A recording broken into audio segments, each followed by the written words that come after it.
All right, welcome to the Krueg Show, Monday night edition of the show after the Monday night doubleheader.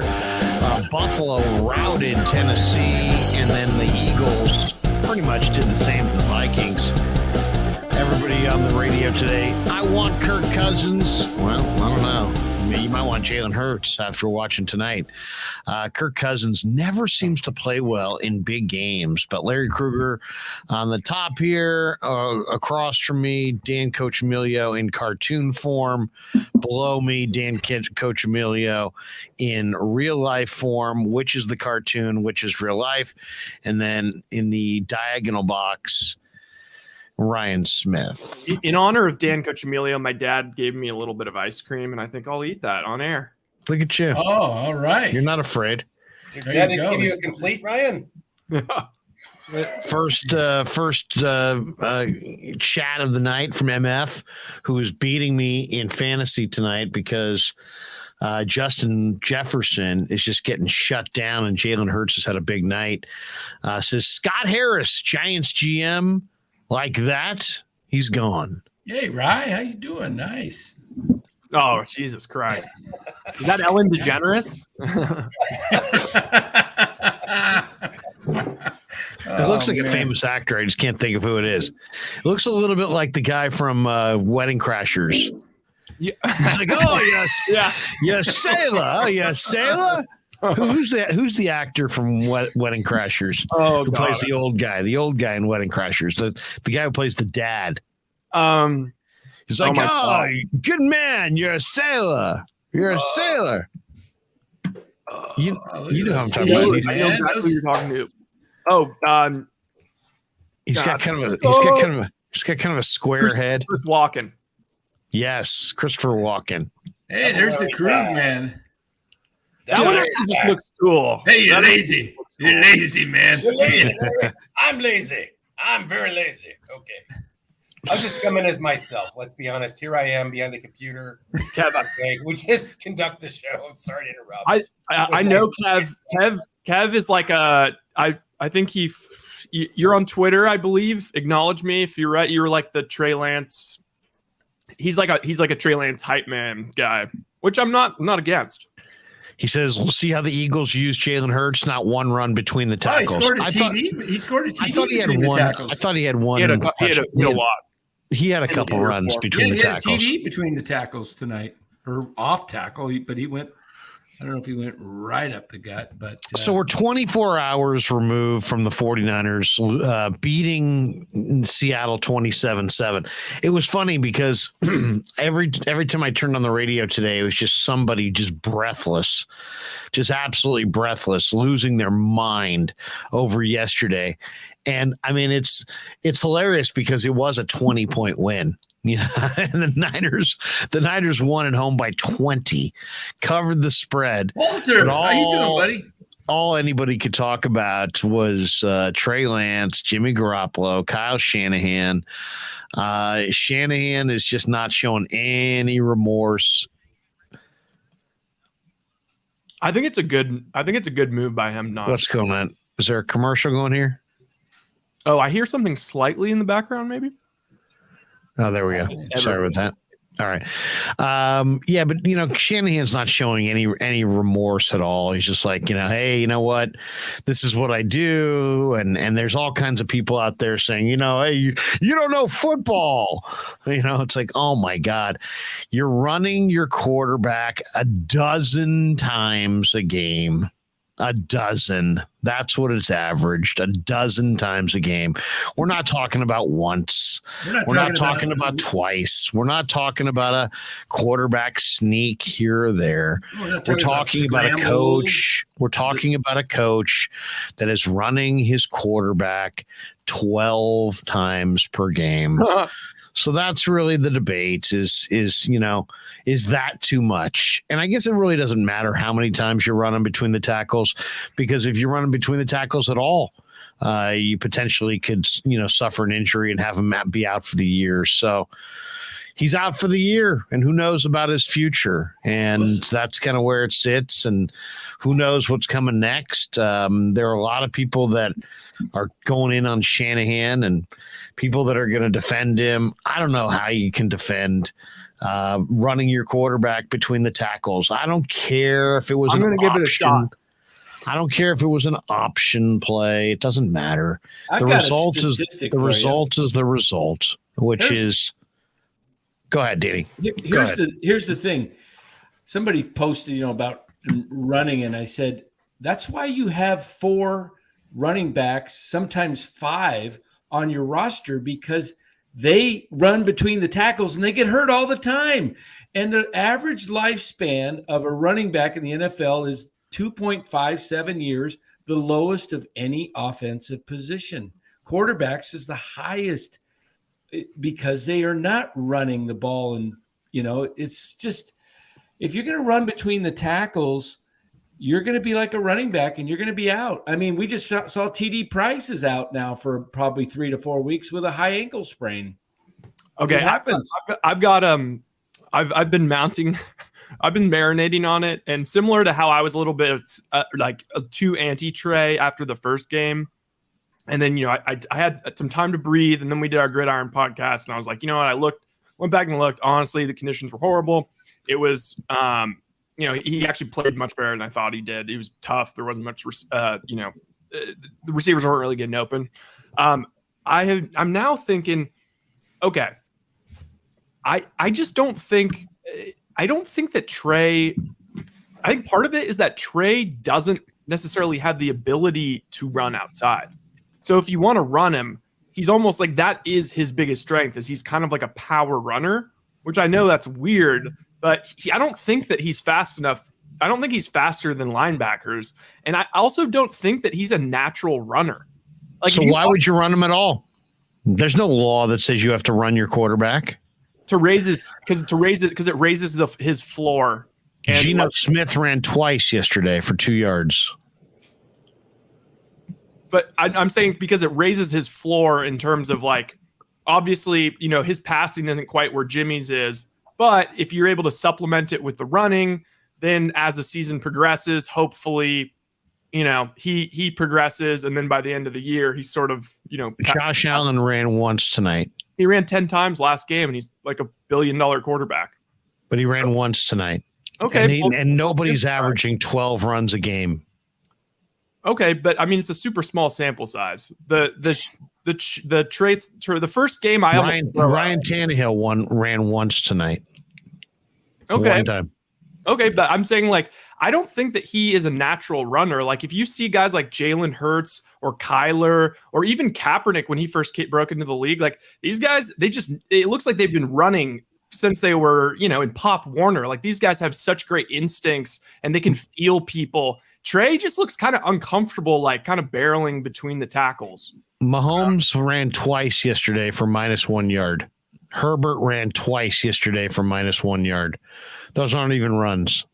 Those are just scrambles, most likely. But if when you look at his highlight from North Dakota State, a lot of times he was running up the middle. This isn't North Dakota State. Right, exactly. That's the point. Not on scrambles, because he was so much bigger and faster than most of the defenders that he was just able to run through the defenses. Yeah, and that might be part of it, is that he's still adjusting to, because I think his running has actually gotten better since we saw it last year. Even Tua was young. He threw it 50 times yesterday. He ran once. Okay, but let's look at. All these guys you're comparing him to are established people. What about Jalen Hurts? We just watched him be awesome. Tua is established. I mean, he's been in the league for 3 years, and he played a bunch at Bama. But what about what about Jalen Hurts? Jalen Hurts is the perfect comp because he's not that great of a passer, but his rushing raises the floor to where, they can win games with him. Jalen Hurts has run tonight. What's he run? 11 runs for 57 yards. Oh. And Russell Wilson, his downfall, his decline has coincided directly with his lack of running. I think everybody's made the point by now. You need to play from the pocket in the NFL. Yeah. It's not about running, and it shouldn't be about running. And unfortunately, it doesn't really matter. The quarterback was put in harm's way. He's out for the year. He's not going to develop. How many runs do you? Let's go. Give me a number. How many runs you want to? How many runs are too many runs for the quarterback? I would say 12 per game are too many. I'd say that's what he's averaging. That's probably right. But if you look at Josh Allen's first year, he had stretches of 6 straight games where he was running at least 10 times. It's not like it's unprecedented. It's a little different when they're running though for their lives, scrambling and trying to get away versus. No, but there's a lot of design runs. Yeah, and I also think that Trey's still learning the read. I think that sometimes his reads aren't correct on some of these option plays. And here's the other thing that everyone has to stop saying is okay, people are saying, oh, he was a second round pick. Like Jalen Hurts, oh, it's okay if Jalen Hurts runs because he's a second round pick. What does it matter that we traded 3 first-round picks for Trey Lance at this point? The Niners are not a rebuilding franchise. They're trying to win a Super Bowl this year. So it's not applicable. I mean, what difference does it make that he was a second-round pick? It doesn't make any difference. But to me, there's nobody who runs consistently at the quarterback who's any good. Lamar Jackson? I mean, how many years? First of all, his numbers have gone down 3 years in a row. So why are we using him as an example? Because he runs all the time, and so does Josh Allen. But he runs way better. I know that's Lamar Jackson runs way better. But the point is though, that's probably not sustainable. I mean, Lamar Jackson's best year, he's had 3 years in a row where his numbers have been worse than the year prior. So maybe, I haven't seen a running quarterback who gets better. Do you have one? But at least it raises their floor. Lamar immediately was just running. And it brought him up to a floor, even when his passing wasn't quite there to where they could win ball games and compete. And they're trying to compete this year. They're not thinking, 4 years down the line is Trey, going to be diminished. They're trying to win every game. I think the real problem. And you're going to do, wait a second, you're going to do that with Trey Lance running?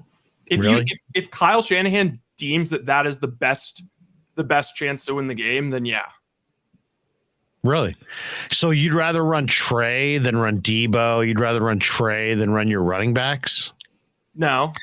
Well, I mean, then why didn't you run your running backs? Because your running backs didn't have that many carries. So let's take a look at how many carries the 49ers had. If you look at the box, Jeff Wilson had 18 carries and averaged almost 5 yards a carry. Why not run him instead? Debo averaged 13 yards a carry. Why not run him instead? Kyle Juszczyk is a fullback. He runs better than Lance. Ty Davis-Price runs better than Lance. Jordan JP from the rookie from G-Tech. What's his last name? Mason, JP Mason, Jordan Mason. Yeah, he's gonna get carries this week. He got no carries. No next carries. Week he's Eric says is he going to carry? It's on Sunday. Yeah, or Monday night. He's going to be the number 2 back. It's going to be you've got Wilson and Mason as the only healthy backs, and they're going to have to bring off. Mason's not healthy. Mason's not healthy.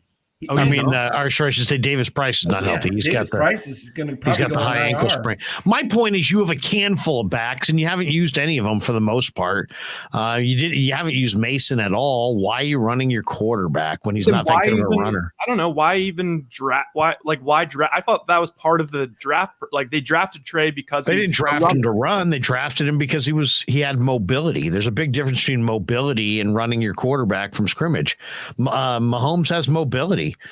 Josh Allen has mobility. Trey has mobility, but none of them are runners. I think one of the things that really that I saw. Josh Allen's not a runner. Josh Allen's a quarterback. Yeah. Josh Allen wasn't much of a runner at Wyoming. Josh Allen's just athletic. He'll take off, but he's not. You're not going to win jack running Josh Allen. Well, they're not going to win anything. We're running Josh Allen. That was as a very young player, but that's not sustainable. There's nobody who's run their entire career. Steve Young stopped running.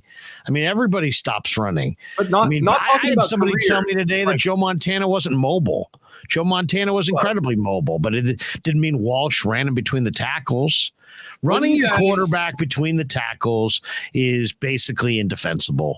What do you guys think? Trey, Josh Allen, Lamar, those guys do it. One of his well, they're not the same guy. I mean, Lamar is not the same guy. I know, but Lamar is a far better runner than Trey Lance. But Trey Lance isn't as developed as a passer yet. Like that's what everyone was saying before the year.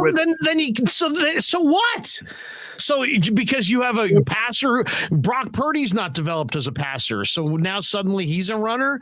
Just because you're not developed as a passer doesn't mean you should be in there running against NFL caliber defenses. Well, Larry, if he wasn't developed, if he wasn't ready to be in the pocket as a passer, then you should have come out and said, we believe in Trey. He's our guy for the future.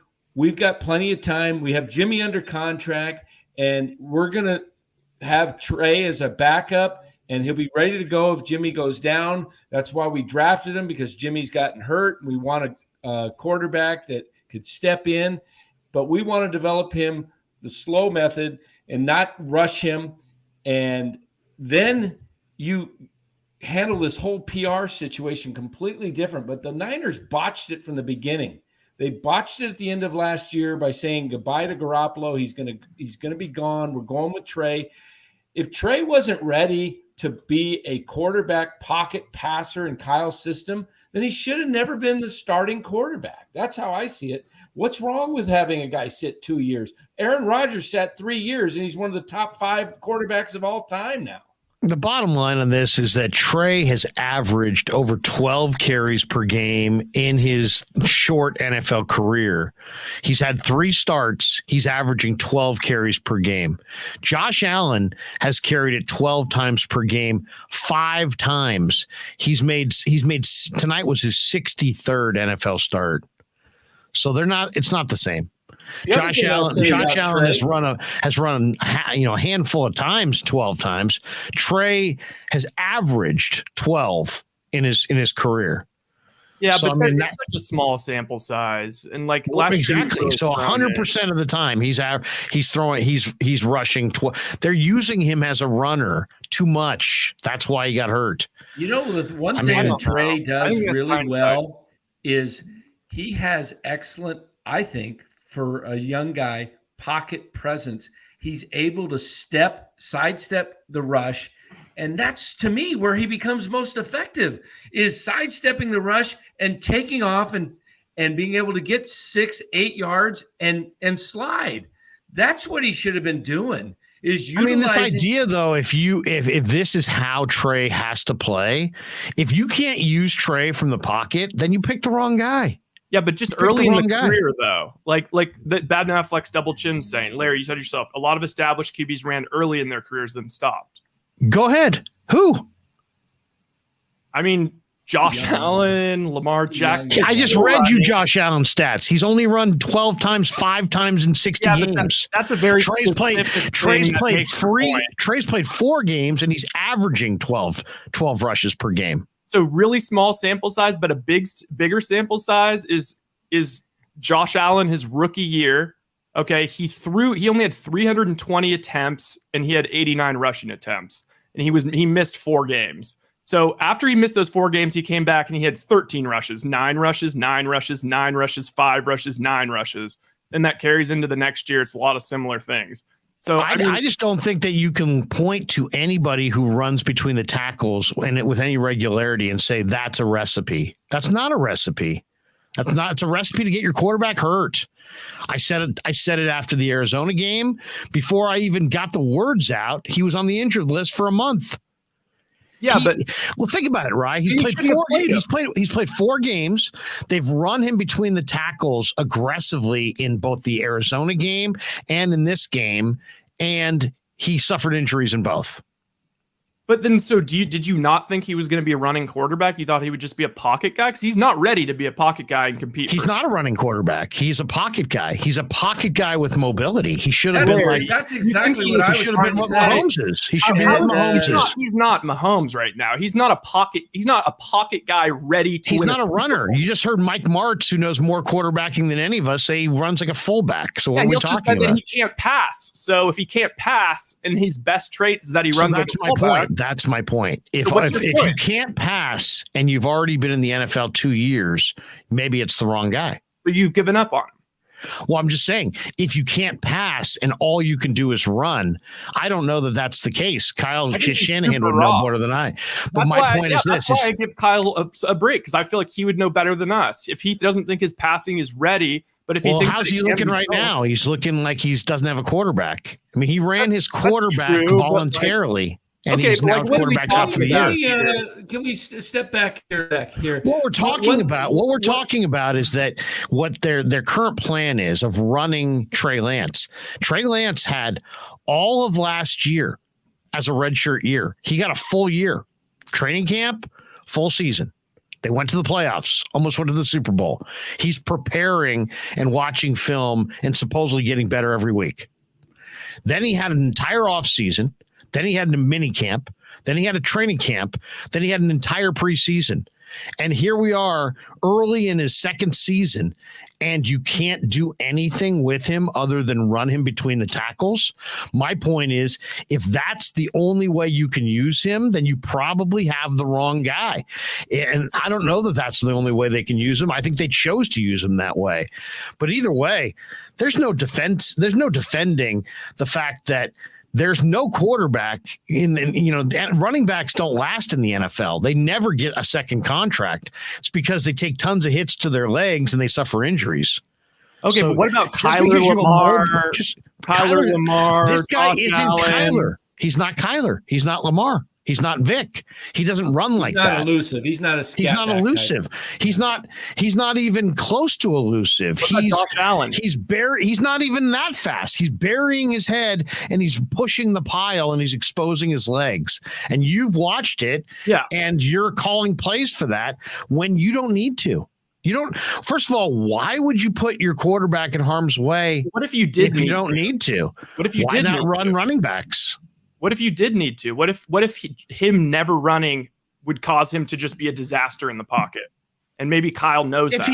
It would be never running in the You're talking about 12 runs. Jordan Mason was up. Where was he? I know, but who would you rather have run the ball? Jordan Mason, Ty Davis Price, Jeff Wilson, Deebo Samuel, or your quarterback? I know, but it's all setting plays. The plays are setting other plays up. It's not just in a blanket. Who would you rather run the ball? We talk about this, guys, that he's not ready in the pocket, and that I've seen him against Chicago. He put a ball on the dime over two guys and in front of one guy to Ray McLeod. Last year against Houston, he hit Ayuk on a beautiful pass that was, a strike to the kind of the numbers.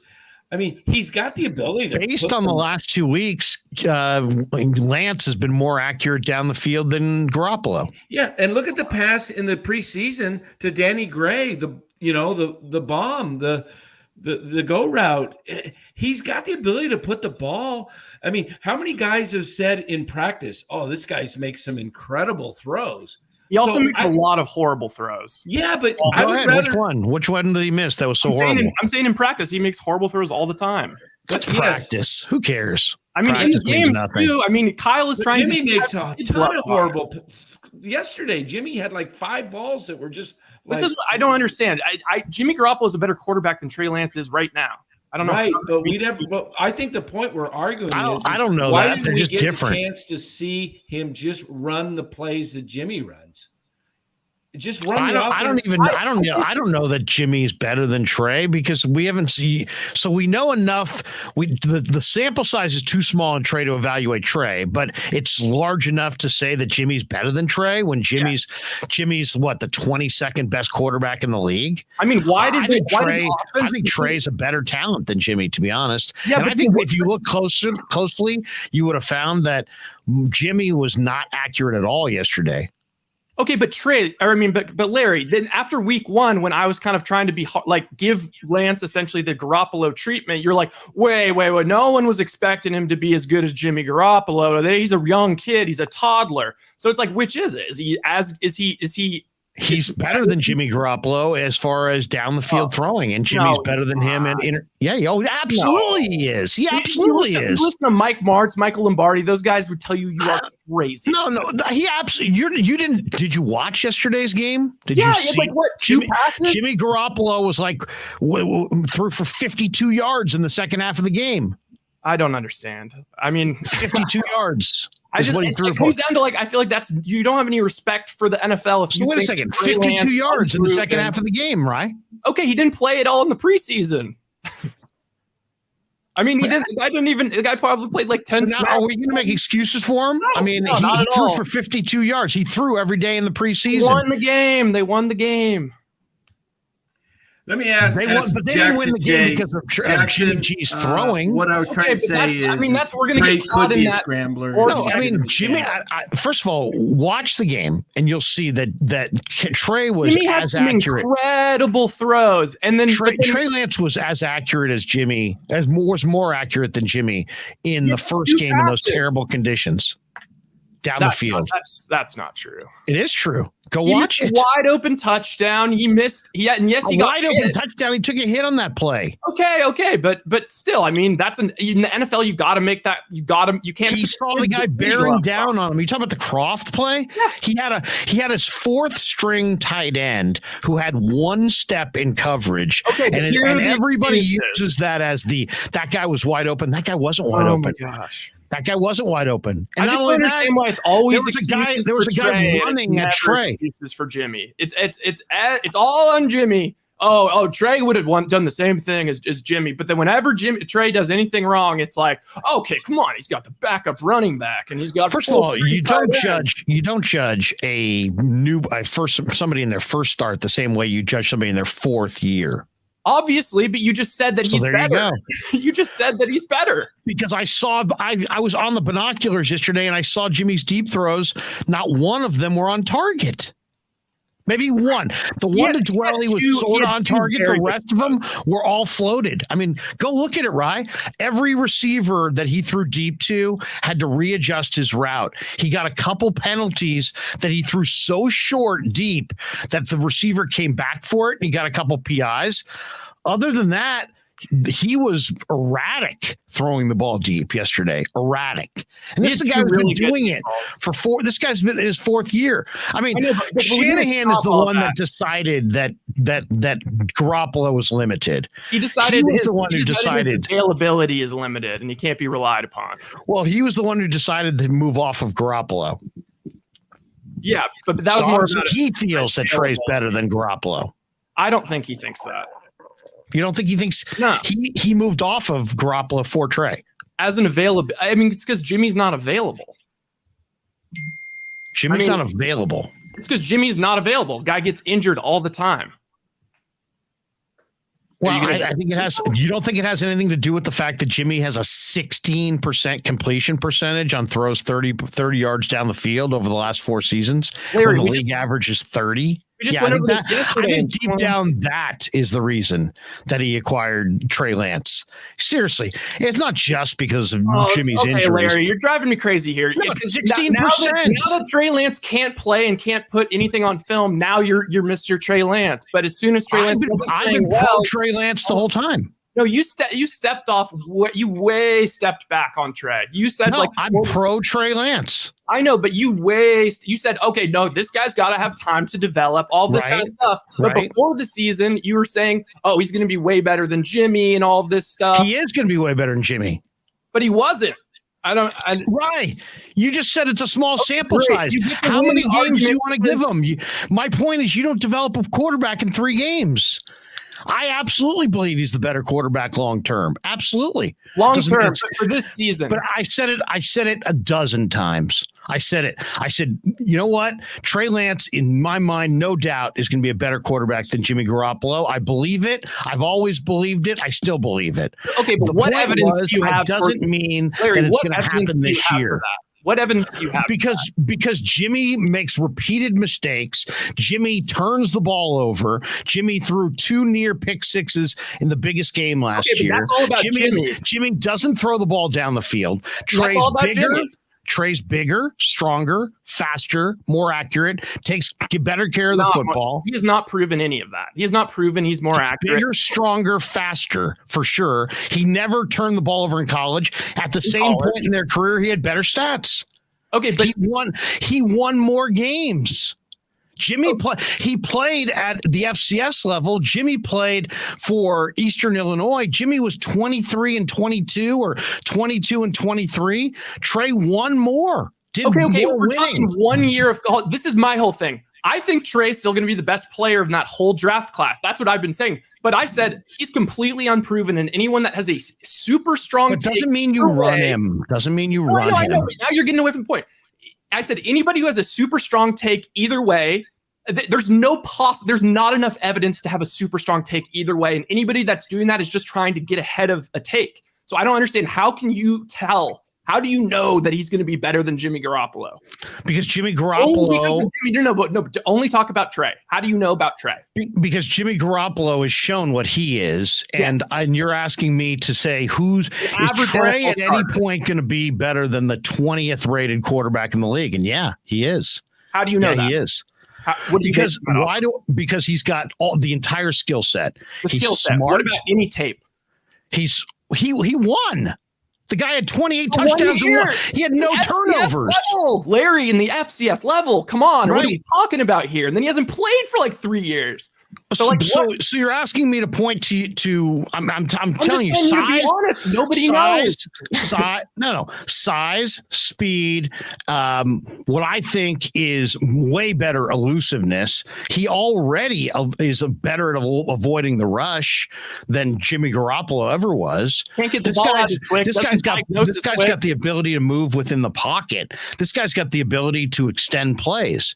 The NFL, if you can take away his quarterback's first look and he can't do anything, it's game over. That's like me saying Jimmy Garoppolo is almost game over right now because he can't do anything after you take away the first read. He's an average NFL quarterback that the entire team loves and that for some reason rallies behind him every time he gets in the game. That's all I know. That's all I'm seeing. I'm not saying he's this great quarterback. I'm just saying to project Trey Lance as anything at this point. Jimmy Garoppolo was a second-round pick. Everybody, the NFL at the same point viewed them at Trey at a much higher level. Trey went third in the draft. Jimmy was a second-round pick. That means that everybody who handicaps the draft decided that Trey Lance was an entire round better than Jimmy Garoppolo. As a prospect, Larry, you know that. You're saying you want to judge it at the same level. I'll give you at the same level. Yeah, when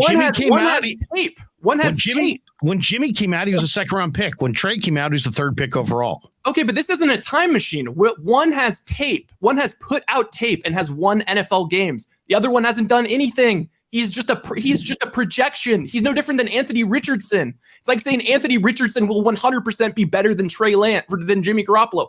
That's not true. That's not true. We've watched them practice all summer. Yeah, and he's been wildly inconsistent. He's had some great plays. He's had some really inconsistent plays. He hasn't been any more inconsistent than Jimmy Garoppolo. We didn't watch Jimmy Garoppolo this summer. I'm saying Trey hasn't been any more consistent in practice than Jimmy Garoppolo was in games. Jimmy Garoppolo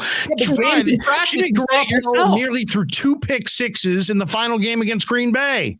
Okay, that's fine. And then got no first downs in the final game against the Rams. I don't understand. Okay, but you keep focusing on he's Jimmy. Kind of proven to be flawed. The other guy we don't know of. I'm not saying he's great. I'm saying his flaws are there. Average. Jimmy's he's not average. I would say below average, to be honest. Okay, all right, fine. Let's say 18th.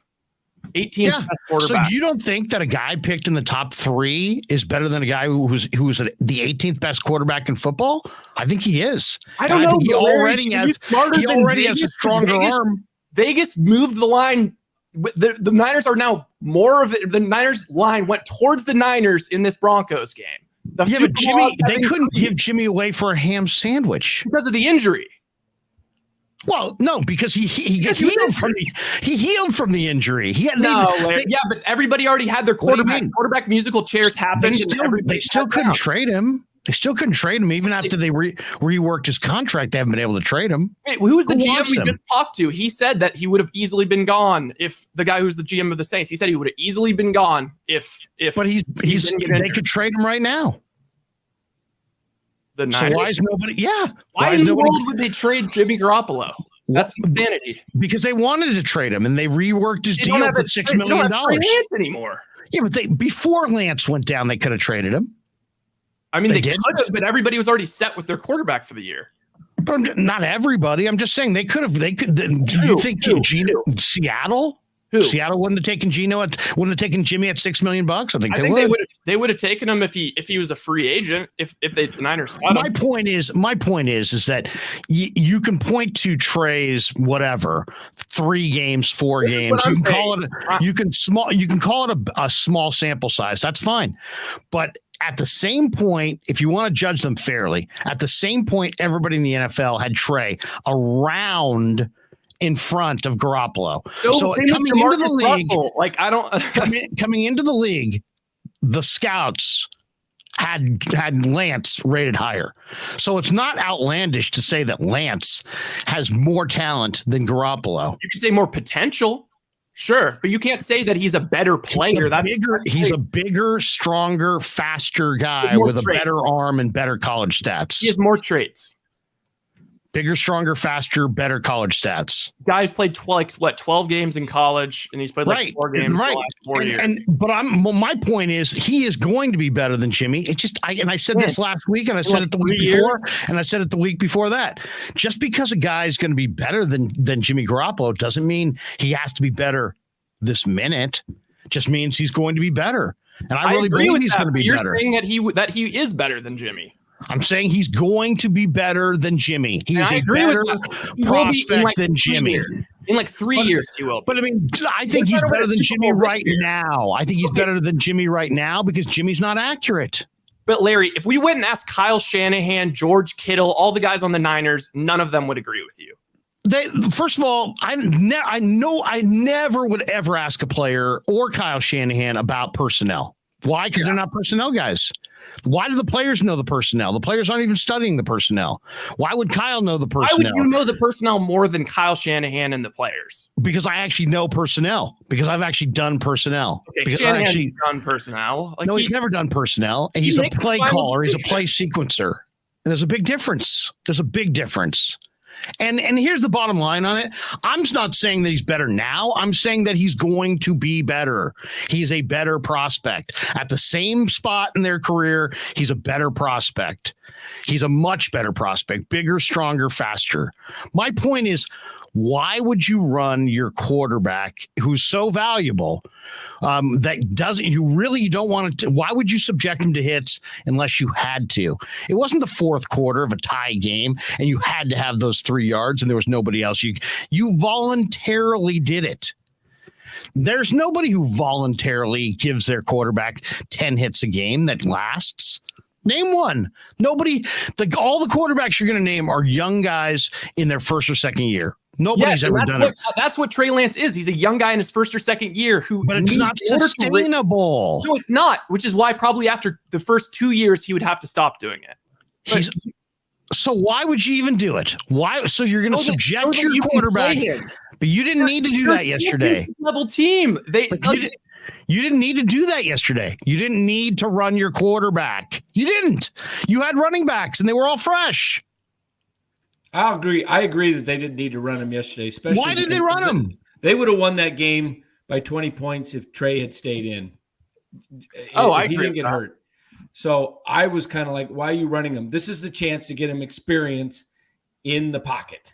This is the game. There's always a race between can he learn before he gets hurt, and you're going to basically speed that up and say, let's make sure he gets hurt before he learns. The game plan has got to be. The game plan has got to be. Kyle Shanahan doesn't care about his quarterback's health. That's the insinuation. No, I'm not. The game plan is you have to learn before you get hurt, and to run him subjects him to hits, which help get him hurt. Let me ask you a question that probably just because Kyle Shanahan is a good coach doesn't mean he's infallible, Rye. No, I'm not. Doesn't mean he doesn't make a mistake. This is the guy who had a 10-point lead, and all he had to do was run the ball in the Super Bowl and didn't. I know, but right? you're also saying you know more ball than Kyle Shanahan. I didn't say I know more ball than Kyle Shanahan. Let me ask you a question that'll probably we'll never know the answer to. It'll never be admitted. But is it possible that Kyle wanted to get Jimmy in there at some point and figured if Trey runs and scores, great. But if he gets hurt, that's fine too, because then he's out. And I got Jimmy. We'll never know the answer to that. But I think the fair question is, would he be subjecting him to as many runs if Jimmy wasn't here? I think that's a fair question. So. I think that human nature could dictate, but Kyle's a stubborn bastard. The guy, I feel like he's just like, I want to win the game. What is the best way to win the game? This is my game plan. And yeah, I think that he probably could. It would be smart if he kind of maybe took a step back and maybe like reflected a little bit, but also at the same time, like, I don't know, that opens the door for everyone blaming him for Trey's injury, which is like really crappy. He ran Garoppolo on the same goddamn play late in the game just to say, hey, look, this is what I do. But guess what? The joke's on you, because you don't have a quarterback.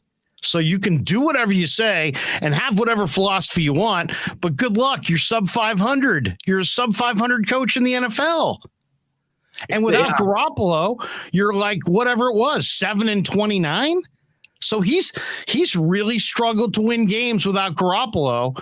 And now he just ran his rookie quarterback, his franchise quarterback, before he could coach him up and get him up to speed and have him ready as a full-fledged prospect. He's now out for the year. How's that going to help his development? My take on this is that Kyle's in his sixth year. And he's still dealing with a quarterback who next year we're going to go into the same situation, year 7 of Kyle Shanahan. And the question is, who's the quarterback? The top, most important position of all sports, your quarterback. And he's supposed to be this quarterback whisperer. And what do we have? I don't see guys actually improving under Kyle Shanahan as a quarterback.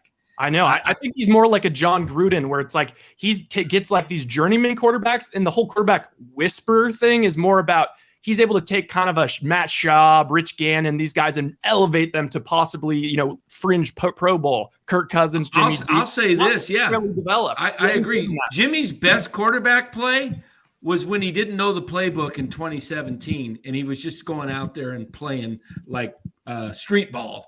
Per se, he knew some of the plays, but he was able to ad lib, and we thought, oh my goodness, we got ourselves a quarterback. Look at this guy. And then Jimmy took shots at Kyle in the post game today or yesterday. He basically, when they asked him about throwing the ball, he's like, yeah, this is kind of the way it was when I first got here. We just kind of threw it all over the place. Yep. Now, that kind of thing is frowned upon here, or whatever he said. I think Kyle's scheme and his dogmatic of you're going to run the offense my way, I think it inhibits guys' ability to just be athletic and go out and play. Color outside the lines. Yeah. And I think Jimmy was a better quarterback those 5 weeks. That game against Jacksonville, when Jacksonville needed to win for home field advantage and they beat them, they scored like 40 points. I mean, Jimmy was just going up and down the field. Now look at it. It's like, I feel like it's Woody Hayes behind, 3 runs in a cloud of dust. They never do anything innovative that is like, it's just so predictable. It seems like the offense. I mean, I don't see an innovative offense right now. I'm not seeing an innovative offense. I'm seeing when you're running your quarterback, what do you got? I mean, what do you seriously got? And at the end of the day, they have a bunch of running backs, but they now have these vertical threat receivers that their quarterback can't hit because they don't have the right quarterback. Now they've got a quarterback. So now they're back to playing inside of a 12-yard box, no downfield passing game to speak of, 52 yards of passing in the second half.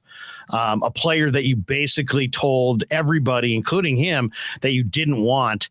You're beholden to him, and how he plays determines your season. I mean, this is not a good situation. I don't care if George Kittle does cartwheels. I can give a shit if the entire locker room thinks that Jimmy's, most popular guy in the world. Doesn't mean he's better than Trey Lance as far as a prospect.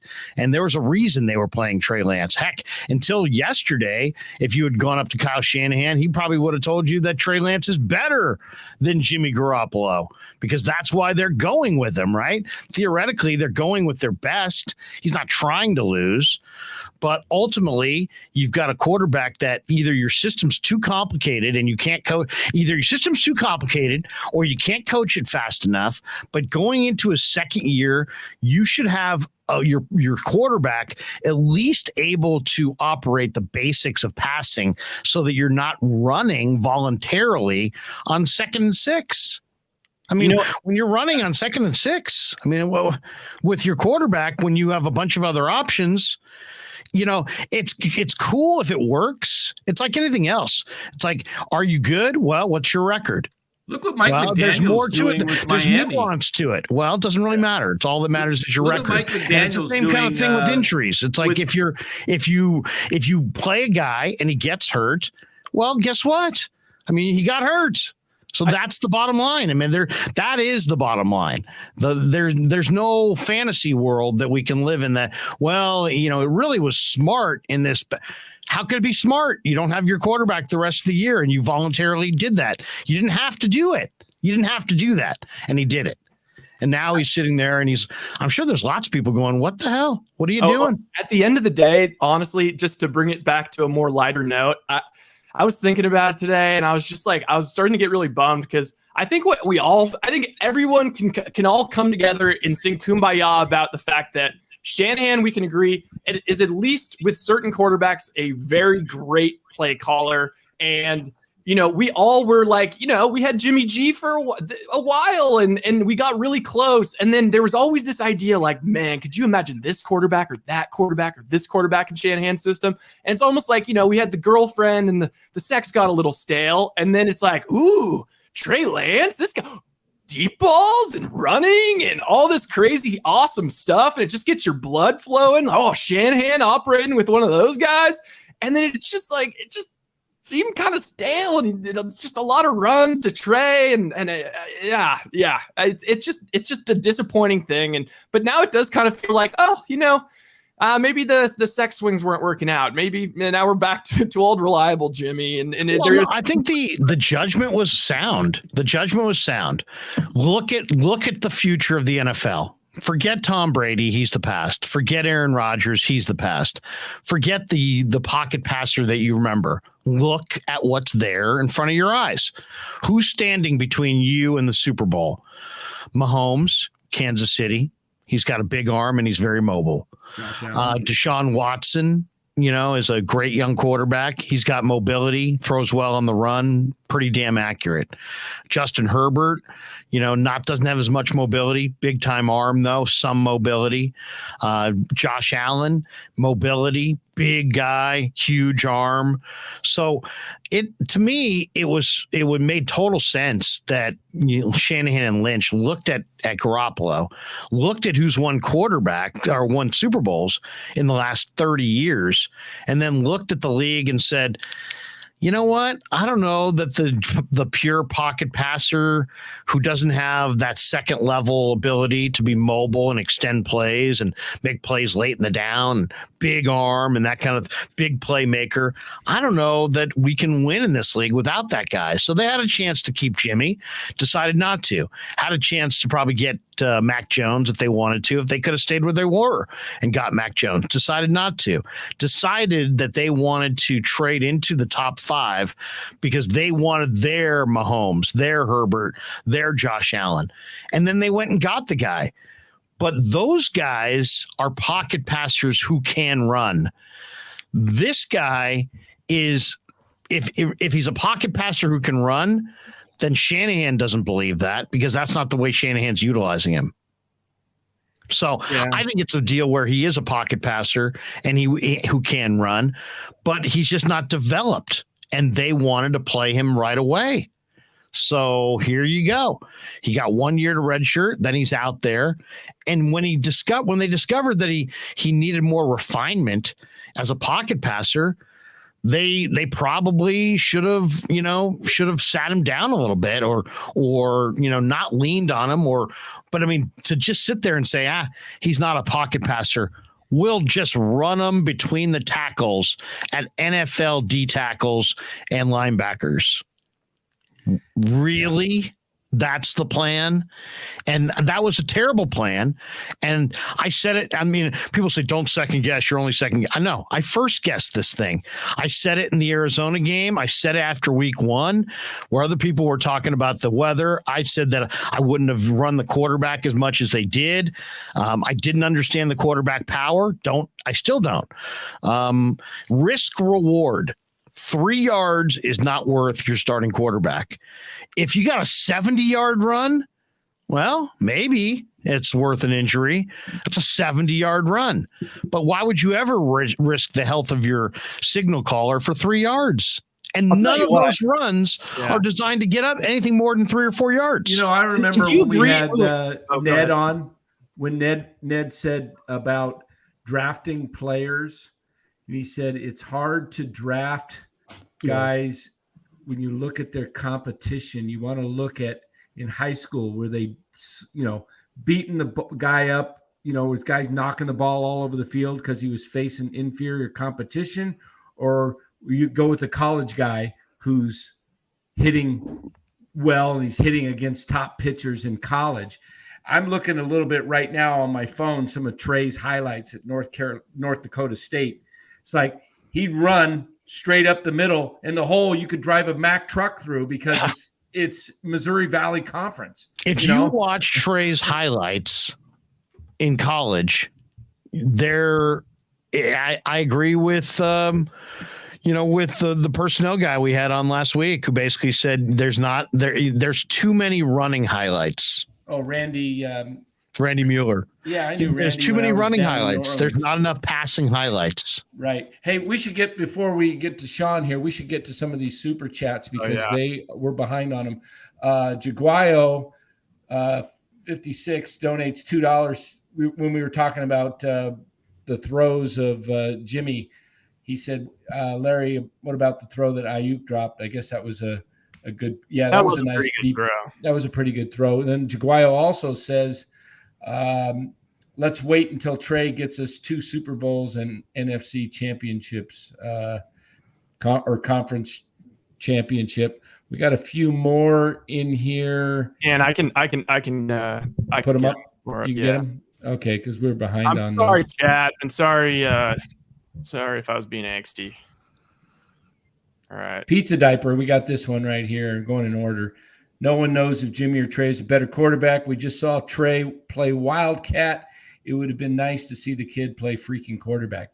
I agree. It would have been nice to see him actually play quarterback. I mean, that was my whole thing, and why I was high on this team going forward this year was I thought we would see a mobile quarterback instead of a guy being a battering ram. I thought we'd see the plays where Jimmy was constantly getting sacked or he's rolling out and he's being chased and he throws a wounded duck on the sideline. I thought we'd see Trey with the option to either throw a cannon or run it for 10 yards. That's what I envisioned. It all comes down to Shanahan. Yeah. I envisioned this quarterback. Shanahan was the one who ran him so much against Arizona. Shanahan was the one who ran him yesterday and got him hurt. He didn't have to run him. When they took Trey off on the stretcher on the cart, like the next 6 plays were passes. Okay, so Larry, I will say he's got the ability to do whatever he wants to do. Let's not say got him hurt. That's a bit much. He called the run that got him hurt. Okay. I'm not saying he intentionally got him hurt. Don't get me wrong. I mean, Danny kind of floated that earlier. It's kind of convenient, but I'm not saying that we'll never know. I mean, I'm not saying, I know. I do know. He did not intentionally get him hurt. And if anybody is saying that, they're wrong. He didn't intentionally get Trey hurt. All right. And anybody who says that, that's not right. Yeah. But simple discussion. If you run your quarterback between the tackles, he gets hurt. And I'm not even trying to be like extra. There really isn't any exception to that. I can't think of anybody. I can't think of a quarterback that ever ran between the tackles ever with any consistency. This is the only counterpoint to that, maybe, is just that this last 10 years, I mean, we never, I mean, there was Michael Vick, but at least for me, I never thought that we'd be able to see that there would ever be someone like Lamar Jackson. And obviously that's the high end, and we probably won't see that again for 25 years. But then the Kylers and the Russes and the Josh Allens and the, Mahomes is much more of just kind of a feel runner. He's just mobile. He's not just a runner. He just breaks the pocket. Josh Allen's the kind of guy though that, if it's 3rd and 10, they'll run a design, run, and he'll freaking barrel over some linebackers. But I kind of have the feeling that Trey is not even as fast as, he's either not as comfortable or he's not as fast as Josh Allen. So I don't think he's faster than linebackers. I don't even know if he ran the 40 coming out. I don't remember Trey running the 40. All based off of one random miles per hour thing. It just adds to the mystery of Trey. It's so insane. Just adds to the mystery of why they would choose to use him that way. Tobin Ern says, here's $1.99. Team wanted Jimmy. Obvious eyeball test yesterday. Well, they were very celebratory of Jimmy, but that just could be because, you got to remember this. Trey is like the kid who's brand new in school, and Jimmy's the guy that you've known for years. Yeah. So I'll say this: we are in the room, and Trey is every bit as popular in that room as Jimmy. For sure. And it seems like Jimmy is actually trying to kind of go out of his way to sort of, he's in and he's out. He's sort of, this is Trey's deal. Okay, this is maybe a good comparison. I feel like Trey is we're trying to cook some sort of 5-star, Michelin star, crazy sort of dish with Trey. And Jimmy's just kind of just some reliable meatloaf or spaghetti and meatball, whatever your comfort food is. I think that there was a bit of that feeling with the team. All right, at least we know what he is, Here's 3 plays. I don't know if you can see this, but this is what I thought the 49ers we're going to have with Trey Lance. This is what I wanted to see out of him. Let me see. Can you guys see this? What is this? Is this a deep ball, North Dakota State? Now watch the next 2 plays. So he throws the deep ball real well. Now he rolls out to his left and he brings the defense to him and then fires to an open guy. And then the next one, he's going to roll to the right and do the same thing. And this is why I don't understand why they never did this. This is what you have a mobile quarterback for. Watch this. Rolls out, starts to run, throws it in, touchdown. This is why we never saw that of Trey. He can do that. We saw him break contain in the Houston game, find Debo, and throw a strike. And that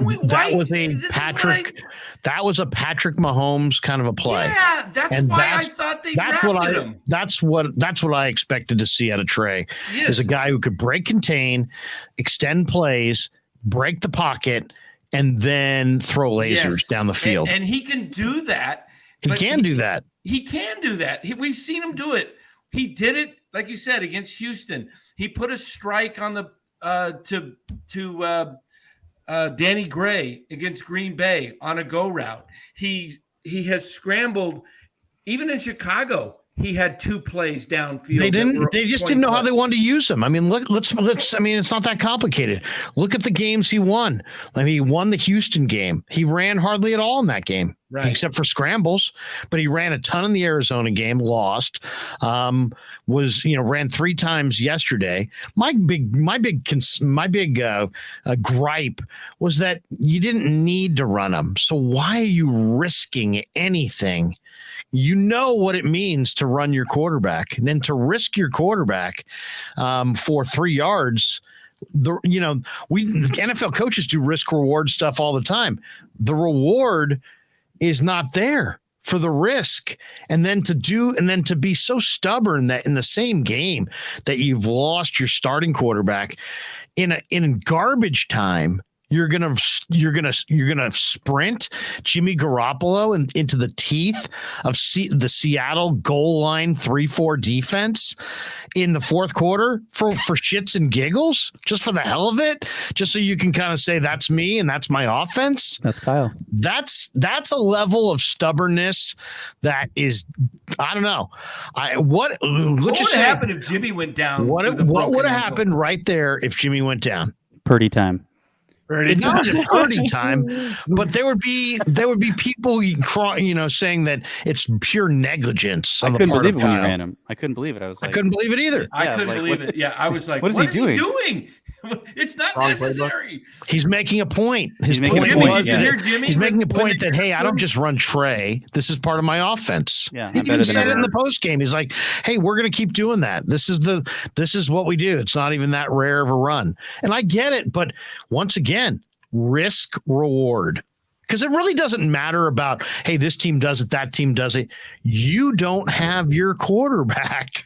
And if you lose your immobile quarterback, your second guy here, Garoppolo, it's game, set, match. And we're not even to October yet. So I don't know. I mean, Shanahan's taken a lot of criticism. Some of it is Monday morning quarterbacking. People just, are looking at the result and then creating an issue. But that's not me. I've been saying that I don't understand the risk reward on running the quarterback between the tackles. I don't like it. I'd rather him bust contain and throw the ball down the field.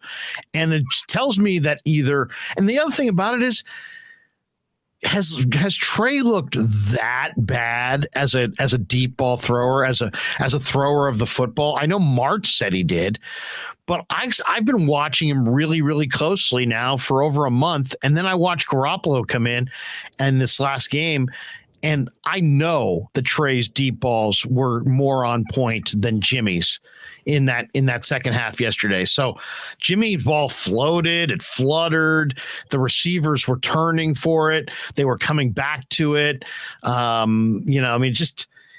It just looked awful.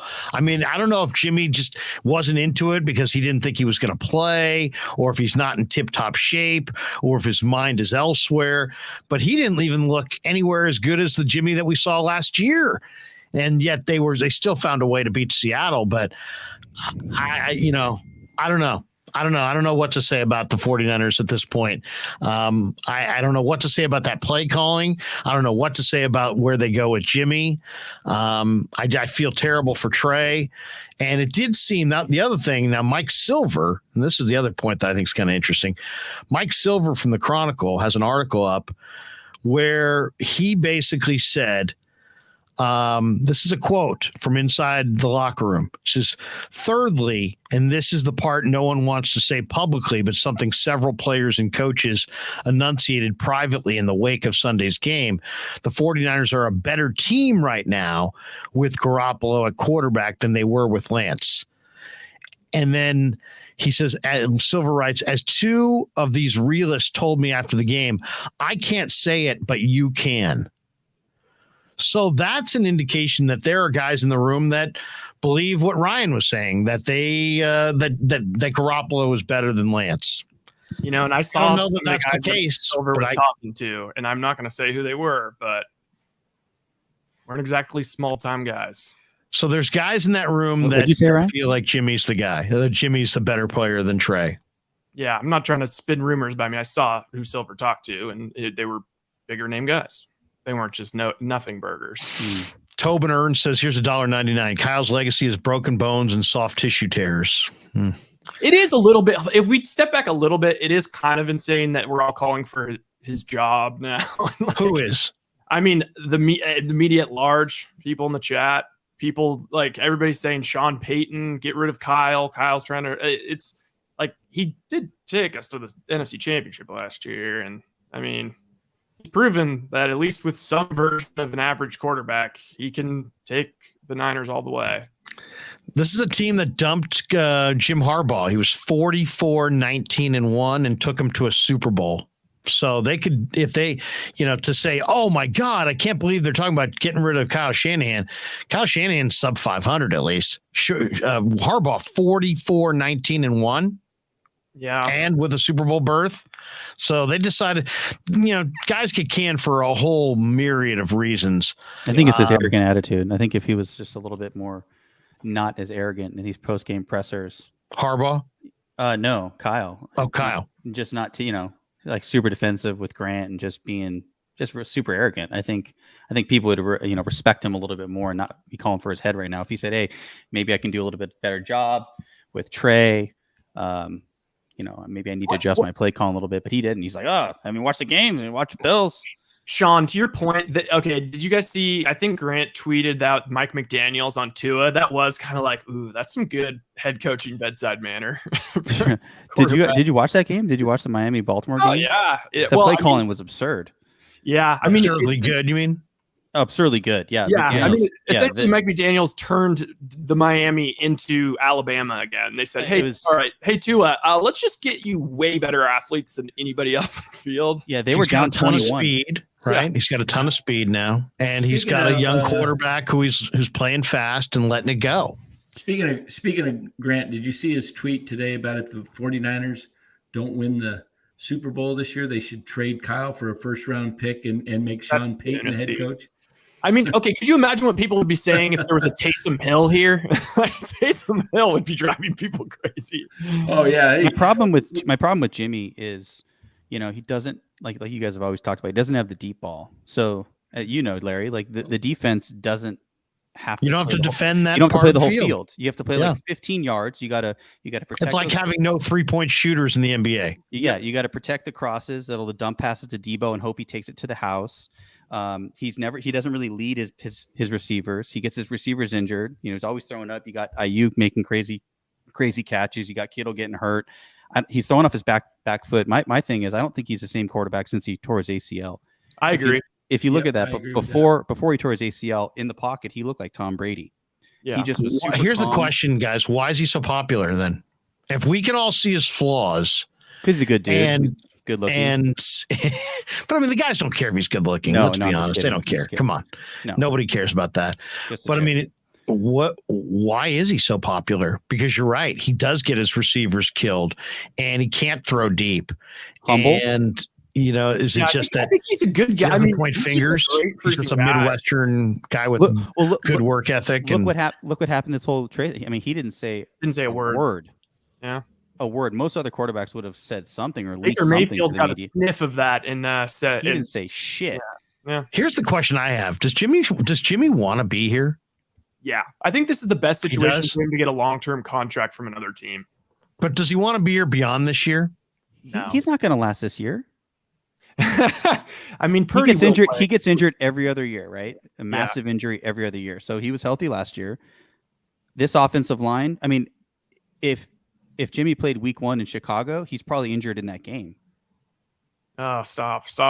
Don't say that. The Niners, we talked about this going into week 2. Niners had 2 goals for the year. Develop Trey Lance, win the Super Bowl. If they go 0 for 2, what's the repercussions? Are there repercussions? If they're not going to develop, we already know they're not going 2 for 2 because Trey will not develop this year. So they're not going to develop Trey this year. But if they don't win the Super Bowl this year, which is likely, and is it as simple as that, or where do they go? Yeah, as long as Jimmy's healthy, I still think they. What's success? I guess is the question now. From this point forward, what we have to redefine what a successful year is for the Niners. What's a successful year? NFC Championship. Get to the Super Bowl. You got to the NFC Championship. Win the NFC Championship or get to an NFC Championship? No, win it because last year they were there. They got to go beyond last year. I'd still say success. I'd still define it as successful. If they make the playoffs, Patriots not with this roster. You got the best tackle. Wait a second. Wait, we're all talking at once here. Yeah. Danny says you got to win the conference title game. Rye says getting to the conference title game. Sean? I think you got to get to the Super Bowl so we can cash that Buffalo Bills versus Niners 50-1 ticket. I would say they've got to get in that NFC Championship game because they'll take a lot to get there anyway, right? You'll have to win playoff games. There's so much luck involved. With the roster and the NFC but being as far weak as it is this year, you got two teams probably you got to beat. You got to beat Philadelphia and Tampa Bay, I think. I think the Rams are, a step down. I think the 49, I think it's three teams. It just seems like a really high bar to say they have to make it to the Super Bowl or it's a bust. Well, why? You know what I mean? Why is that? You got there last year with it, and you didn't even have the depth. You don't have to get pissed off about it, Coach Emilio. I'm just telling you. The reason why they're like 20-1 or whatever. Defense is better.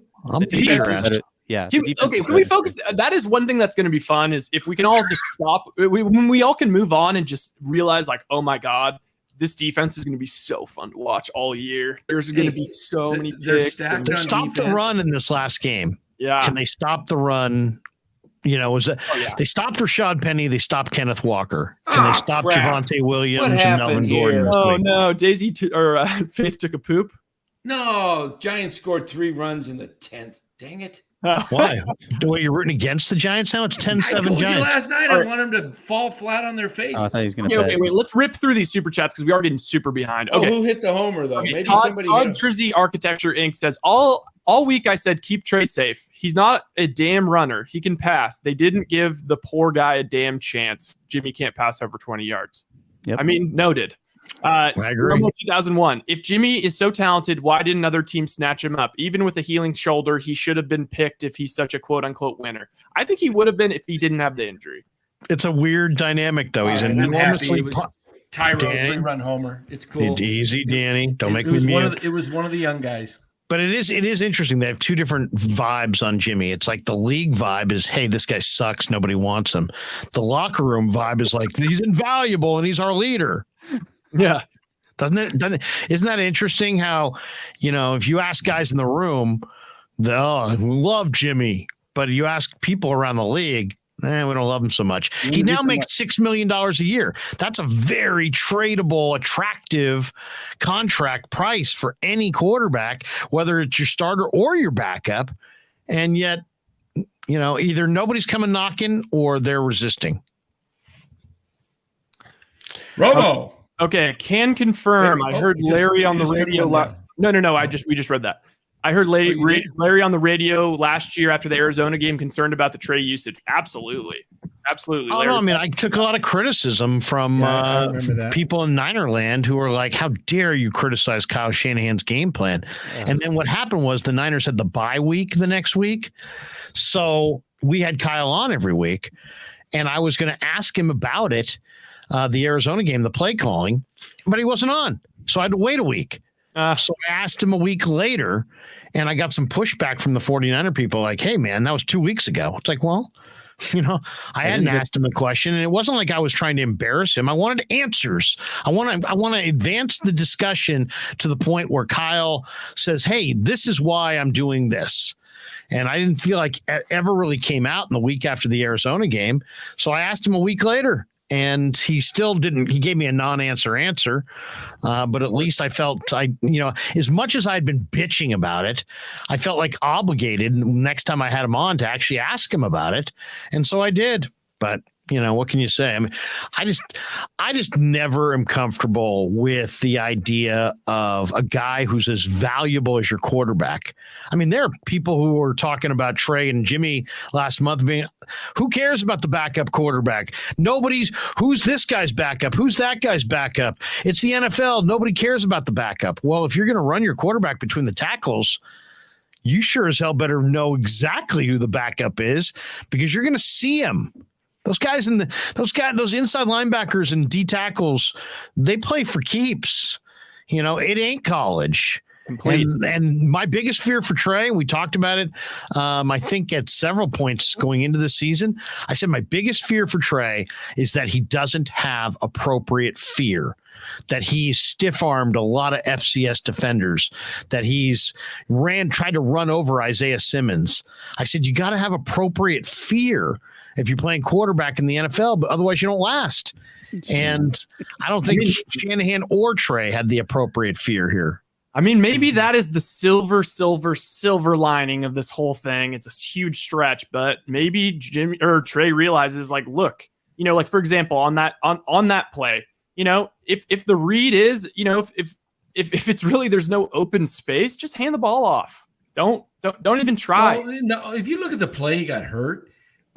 He's going in. He's running through there straight up. Yeah. I mean, the first time as a running back, my freshman year in high school, I'm like, I never played stinking running back. I wanted to be a wide receiver. Coach put me at running back or a flanker, and you had 3 guys in the backfield. I'm running up the middle. I go straight up, and the guy just plows through me. Can you reenact it? No. Do you guys agree that he doesn't really look that comfortable as a runner? But I talked to my brother who played, was at Cal at the time. And he says, man, you got to lower your head and go down and get lower than the other guy. So I started doing that. And but in the NFL, Trey's just got to get low and take the hit in the shoulder and go down. Or how about not run to the tackles? Well, yeah, but if he's given that call, he's got to do what his coach tells him. I mean, Danny wouldn't have lasted 7 years in the NFL if he didn't have the style that he had. The only QB that I see run power between the tackles is Josh Allen. Yeah. That's it. I mean, Lamar is so quick and slippery. He's on the outside. Kyler's on the outside. Mahomes just breaks the pocket and runs for first downs. He's not really running to run. You could say Cam Newton did it in the Super Bowl year. Cam Newton's trash. Look where it got him. It wiped him out. It ruined him. Honestly, it is shocking. If you think about this discussion we're having right now, like, honestly, the Bills brass should hear this, because like they're about to give Josh Allen whatever it is, $1 billion, and they're still running the guy a zillion times. It's kind of insane. He's huge though. He's 6'6". Like, he's huge, but so is Cam. Like, at some point it's like, whew. It's gonna wear you out. I don't care who it is. Yeah. It's idiotic. And whoever if Josh Allen goes out for the year on a run, man, they'll be talking about it in Buffalo for years, because they look like one of one. They look like the best team in football, and then there's everybody else. So if they don't get it done this year, and it's because Josh Allen gets hurt running between the tackles, they'll be hell to pay. Rhino G says, here's 5 bones. Krug, your frustration is gold. Kyle running Trey Lance into the ground is sus. Him and the whole team all giddy after the game is really effing sus. I mean, they're trying to. Everybody's kind of viewing it like this is the NBA, and like people are fans of Trey, and obviously, like, be a fan of Trey. That's awesome. But at the same time, it's like all these guys are playing for their freaking jobs. Like they're trying to win ball games, and when they win a ball game, I think they view Trey as just like another guy on the team that got injured, and that's really unfortunate, really sad. But they're like, they're still trying to win ball games. Like, if Trent Williams got injured like that, I think they still would celebrate in their victory, and he's maybe the best player in the NFL. Side note, I don't know if you guys saw it last night, but the chat, we actually refer to Shanahan as Shan. So it's kind of I thought we were going with a hand. No, a hand is actually really good too. I thought it was Shanny. No Shanny. No, he doesn't deserve Shanny. He doesn't deserve Shanahan. Shanny's too comfortable. Shanny's too we're going to Cabo together, Oh, wow. I just got a good one too. For the people that like, and I guess you could even call me this, but like how there's like LeBron James, there's the Bronsexuals. Maybe call me a Shansexual. Oh, not touching that. Not touching that one. I ain't touching that one either. All right. It's going to hurt Danny's business. Glass half full guy says, here's $4.99. When the Bills run Josh Allen, it's predominantly to the edge. He ran a lot of power tonight. Yeah. We already had this one, right? Do we already do pizza diaper? Larry, yeah, I think so. I think we're on to AG. Larry, I got a question for you. Yeah, go ahead. So do you think I'm right about Jimmy? You're always right. Oh, no. Go ahead. You're always right. Except for tonight when you scored 77 points. But do you think that Jimmy is a different QB after the ACL tear? Like it just like mechanics in the pocket? He throws off his back leg a lot, and he didn't used to do that. He hardly ever steps into his throws. But if you go back and look at the tape before, he's a flicker. Yeah. He's a flick it. I mean, he can flick it better than most, but he doesn't really step into that front leg very often, unless it's a real downfield throw. And Sean, I agree with you, but even with that included, I also think that I think he dropped a level, and then there was 2019, and I think he's dropped a level from then too. If you go back and if you just watch, like, search up Jimmy G like highlights from 2019, you're gonna be a little shocked. Like, you're gonna be like, what the hell? He's like throwing all these deep balls to Emmanuel Sanders, and like kind of looks like he has all this juice in the pocket, and he's moving around really quick. He's not the same QB, and I just remember when we first got him that he legit looked like Tom Brady. And I was like, holy shit, he studied behind Tom. He looks like Tom. This is amazing. He's got a super quick release. And I was at the game, his first game against Jacksonville. I think it was like Christmas Eve, and he looked awesome. And he was stepping into throws, like 44-6 or something, wasn't it? Yeah, and that whole year he was great. You know, like Dan said earlier, he didn't even have any time to study the playbook. He just destroyed it. Oh, this is the first Lewis Murphy. That's it. That's Lewis Murphy right there. Is that the first touchdown? Yeah. Oh, that's off his back foot. Yeah. That one. But let's see. AG says, are we comfortable with Lance and Purdy in the quarterback room next year? I would think that Lance will still have lots to learn the next 1 to 2 years if healthy. I am. I'm comfortable with it. Obviously, they're going to bring in another quarterback this year. There's the back foot. Give me a Tyrod, maybe. Yeah, that was off the back foot. I think this year they may bring in a guy. They brought in James Morgan, who played, I think, at Florida International a few years ago, or Florida Atlantic. I forget, one of the two. And he's a big, 6'4", 220-pound pocket passer. I could see them signing him. He's a decent talent. But yeah, they'll probably bring in another quarterback. Who knows? Maybe, yeah, like that play right there. We don't see that anymore. Let's see this. Rolling out, freaking. It's a great throw. Yeah.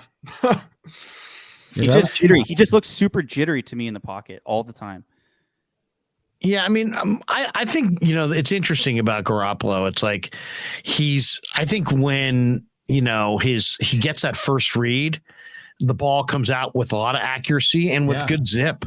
But then if you take away that first read, he's just kind of surveying the field, and he's never going to step into any of those throws. Well, let me ask you this, because we just saw some highlights of him 2017, didn't know the full offense, so he wasn't going through every progression.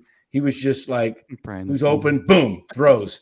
Do you think it's Kyle that holds him back with this, the way he wants his offense run? Because Jimmy sure looked like a better athletic quarterback when he really was just going out and playing football. Well, like Larry said, they didn't want him. He didn't want him. If he didn't, he would have traded 3 firsts to get Trey. Honestly, last year there was a huge change when they shifted towards the end of the year. If you remember, I don't remember if it was due to the injury or not, but they started doing a lot more shotgun and a lot less Garoppolo turning his back to the defense. And it really did seem like it kind of made a difference down the stretch. And yeah. There's one thing that Jimmy's not comfortable doing. He's not comfortable doing the play action from under center, where he's got to turn his back on the defense and then turn back around and have a full account of where everybody is. So they ran him out of play action more from the shotgun, and that appeared to be he seemed like it was in more of his comfort zone. He didn't have to turn his back on the defense. He didn't have to kind of find everybody a second time. He just looked a lot more comfortable on the play action game from the shotgun instead of somebody's gone deep. Giants game. Is this the highlights now? That's the highlight. Yeah, Estrada hit a 3-run homer. So I'm happy the Giants won because of Estrada. My goal is to see the young guys. 10-7 gyros. Yeah, my goal is to see the young guys have success, but the Giants lose, because I just want to see big changes. I'm so happy you didn't renew, Dan. That's what Full Guy says. I agree with Sean that if Kyle wasn't so arrogant, I'd have a little more respect for him as a coach. Lighten up, Kyle. You're just a football coach. All right. Is it arrogance, or is he just reluctant to get into any kind of a football discussion with non-football people? Because that seems because I just think he knows what he wants, and he knows what he he knows the game. I mean, he knows the game well. But then people are asking him basically, you put your quarterback in harm's way, and he's saying, well, it was a basic kind of a run and we would do it again. And it's kind of like tone deaf to, hey, that run, that thought, that plan caused your quarterback to be done for the year. You still want to do it? You know what I mean? It's like, and then he definitely doesn't care. Shit. I really don't. Yeah. Oh, I know. But, here's the other thing. Which is Kyle is sub 500, and he's a well above average NFL head coach. So why is he sub 500? It's because his quarterbacks have gotten hurt a ton, and his backups aren't any good, and he can't win with the backups. But then you got to explore that a little. A lot of people just leave it right there. But then nobody ever seems to ever explore, does Kyle himself have a hand in his quarterbacks getting hurt?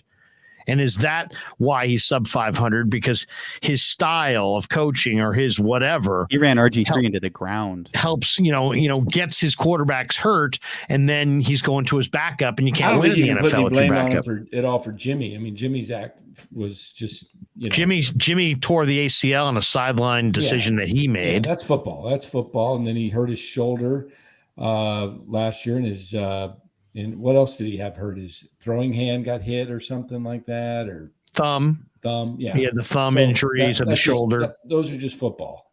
Yeah, but Ben Affleck's double chin says, "Here's $2." I mean, Josh Freeman, I think that's his ceiling. Okay, we got this one already. Dear chat, if you want Shan, if you want Shan fired and say it in chat, you have to say who you would replace him with. Otherwise, you blowing hot air. I will say, if we take Sean Payton out of it, I mean, if you look around the league, there's really just not that many great coaches. So, I mean, the one that's interesting to me is the Bay Area native himself, Ken Dorsey, who has been a quarterback coach. He's now Josh Allen's offensive coordinator in Buffalo. Jimmy Robinson said Ken Dorsey too. Who's that? Jimmy Robinson in the chat is firing Ken Dorsey. Did he say Ken Dorsey? Yeah. Grant I brought Ken Dorsey's name up to Grant Cohn earlier today. Maybe that's why that's at this point, though. I mean, that'd be crazy. There's no. Well, yeah. I mean, but the thing is, your breath even talking about it. Well, no, but what do you mean? Ken Dorsey's. No, I'm saying Shanahan's not going to get fired. Yeah. Oh, I don't think so either. But I wouldn't fire him. Why would you fire him?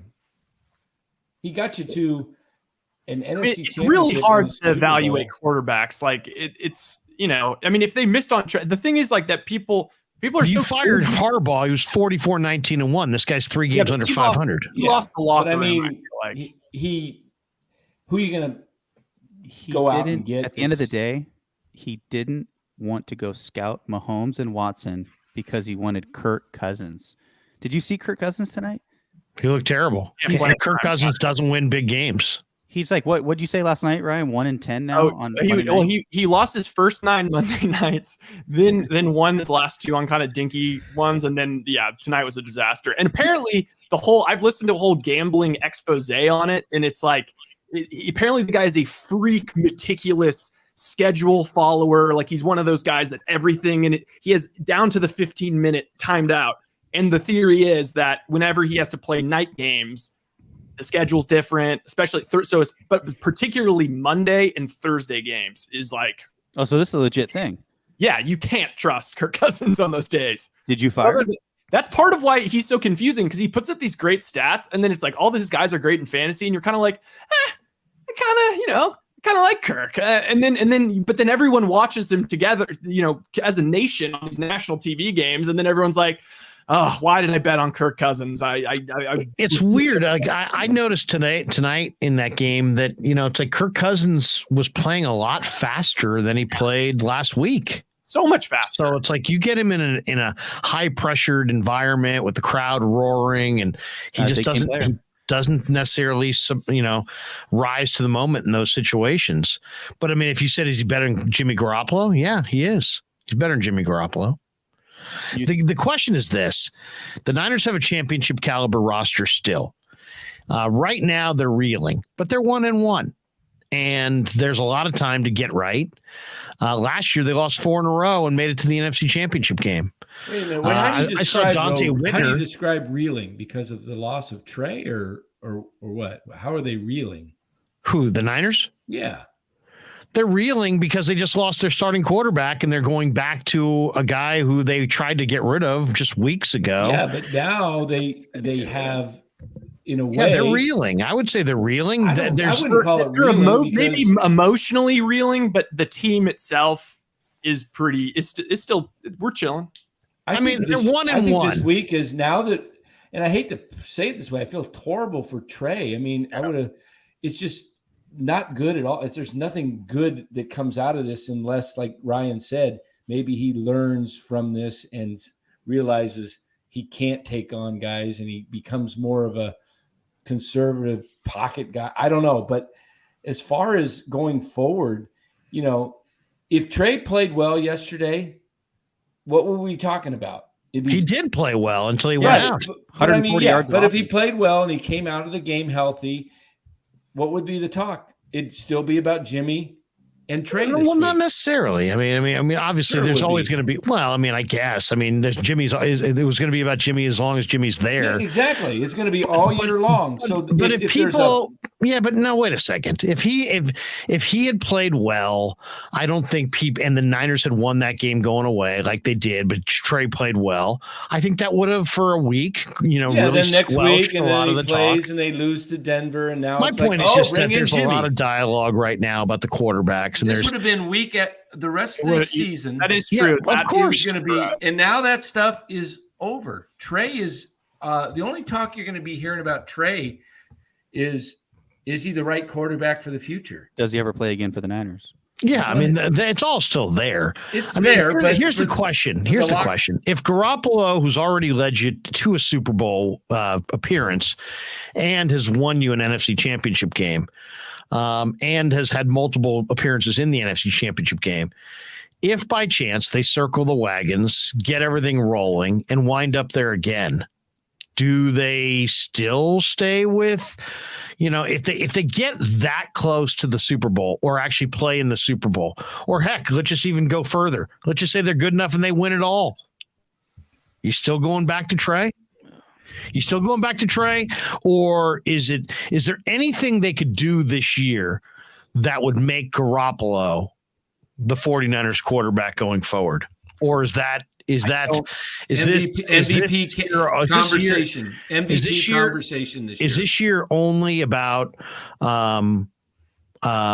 this is only about a 1 year deal, one more year with Jimmy. It's a 1 year ride no matter what.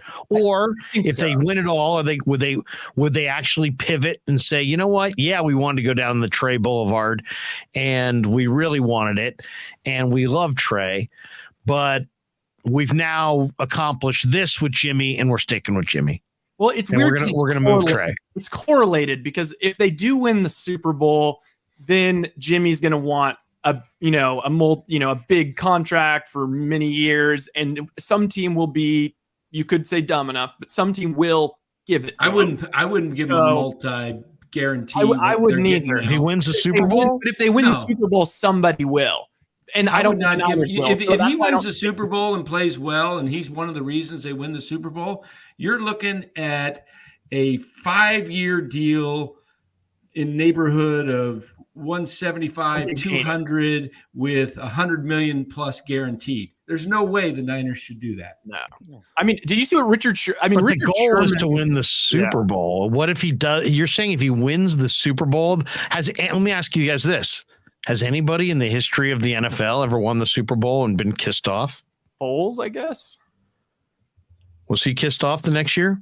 I think so. Did Trent Dilfer play the next year after he won? I mean, Flacco, for example, probably should have. That's a good question.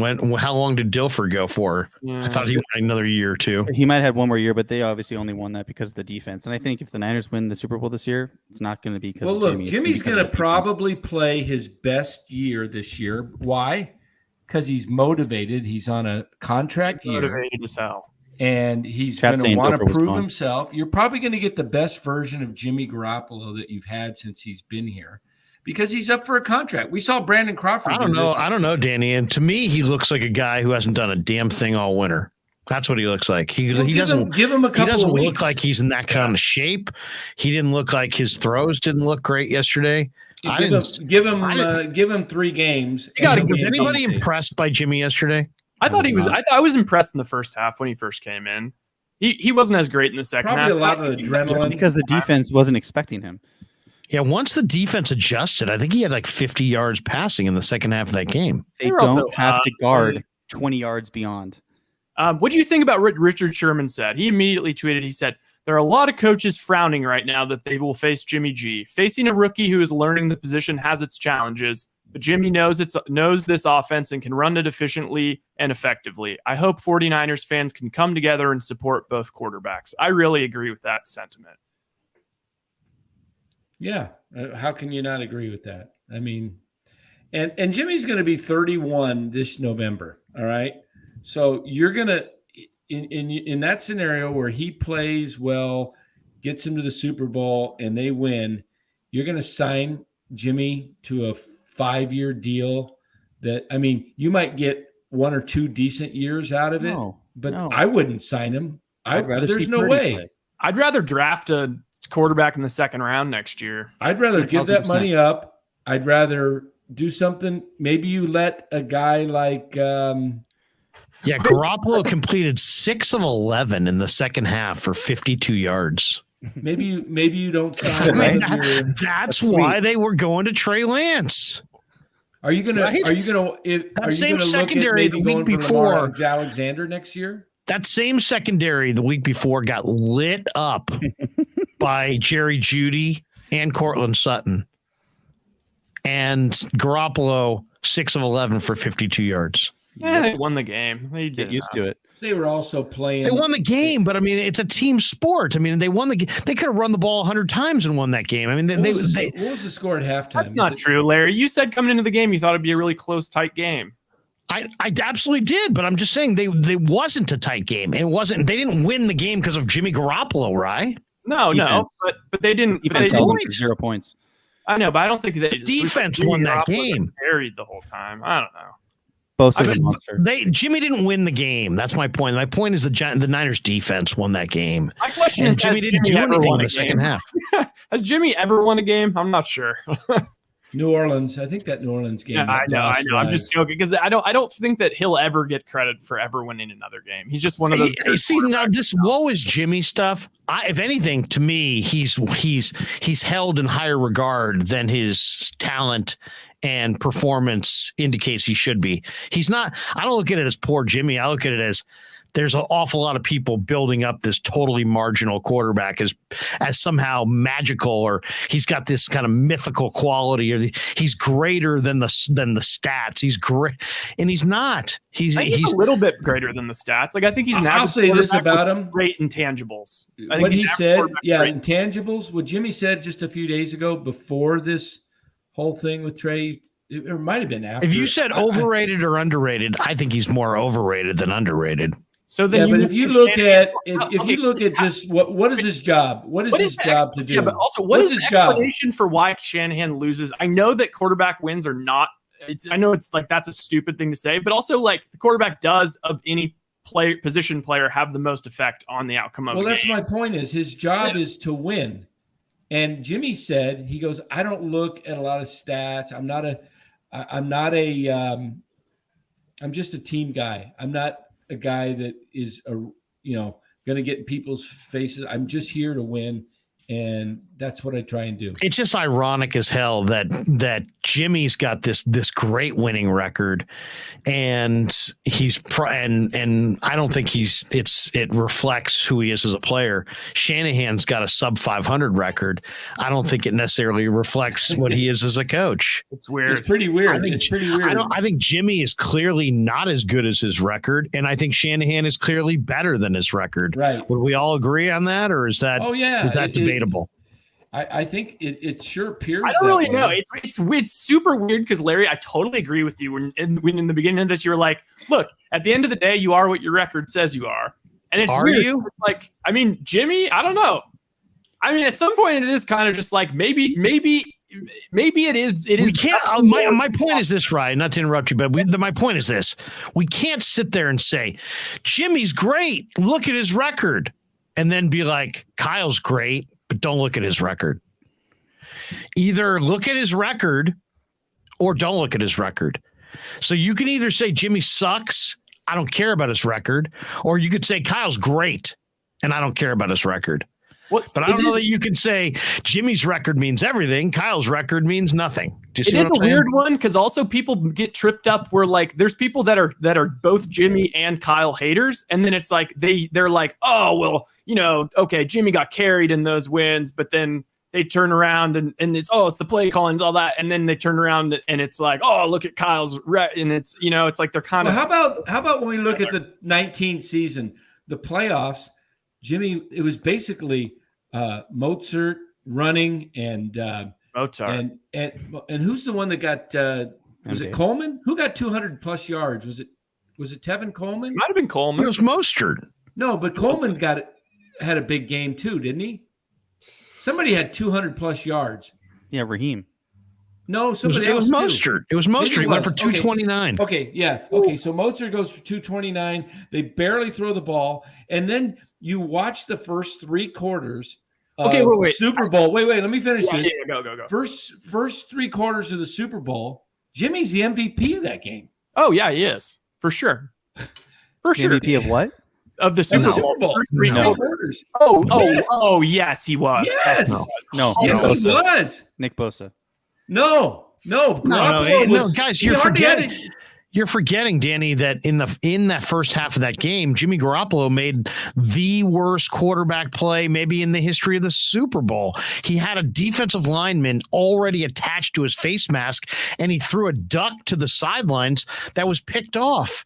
A ball that he should have tucked to. Yeah. Yes. How about the throw to Kittle that they called the penalty on Kittle for? That was in the second half. That was a push off on Kittle. Probably questionable. That wasn't a push off. But that's what it was ruled. Yeah. But my point is that Jimmy had a horrendous first half interception in that game. Horrendous. Okay, but what was his completion He was percentage? outplaying Mahomes, definitely. He was moving the ball. Niners defense was definitely, Mahomes definitely was. They corralled Mahomes for sure. Larry, okay, but this is Larry. Have you ever given at what point will you give some credit to Garoppolo? You don't make this about me and Garoppolo. I have no personal vendetta against Garoppolo. You said one good thing about the guy. I mean, I don't think he's that good. I think Jimmy Garoppolo is not as good as his record. And every time anybody will want to get real, they're lazy or they don't know anything about football, so they just want to sit there and say, "Well, look at their record. You are what your record is." But then the discussion moves over to Shanahan, and it's like, "Well, then he sucks because he's sub 500." Well, no, he doesn't suck. So either you are your record or you're not your record. That's the point. My criticism on Garoppolo is that he makes the same mistakes over and over and over again. And that was what I liked about Trey, is that I really felt Trey wouldn't make those same mistakes over and over and over again, based on what I saw in college, based on what I heard from the road scouts who went in there, who I know, based on what I saw from him in camp. It seemed like he would make a mistake, correct it. He was so cognizant of the mistakes that he was making. He went to the podium. Yeah, he rattled off 5 mistakes. Yeah. I just thought that he would have minimized them over time, and his big playability would come to the surface. I'm just saying that I like Garoppolo in some phases. He is very emotionally and mentally resilient.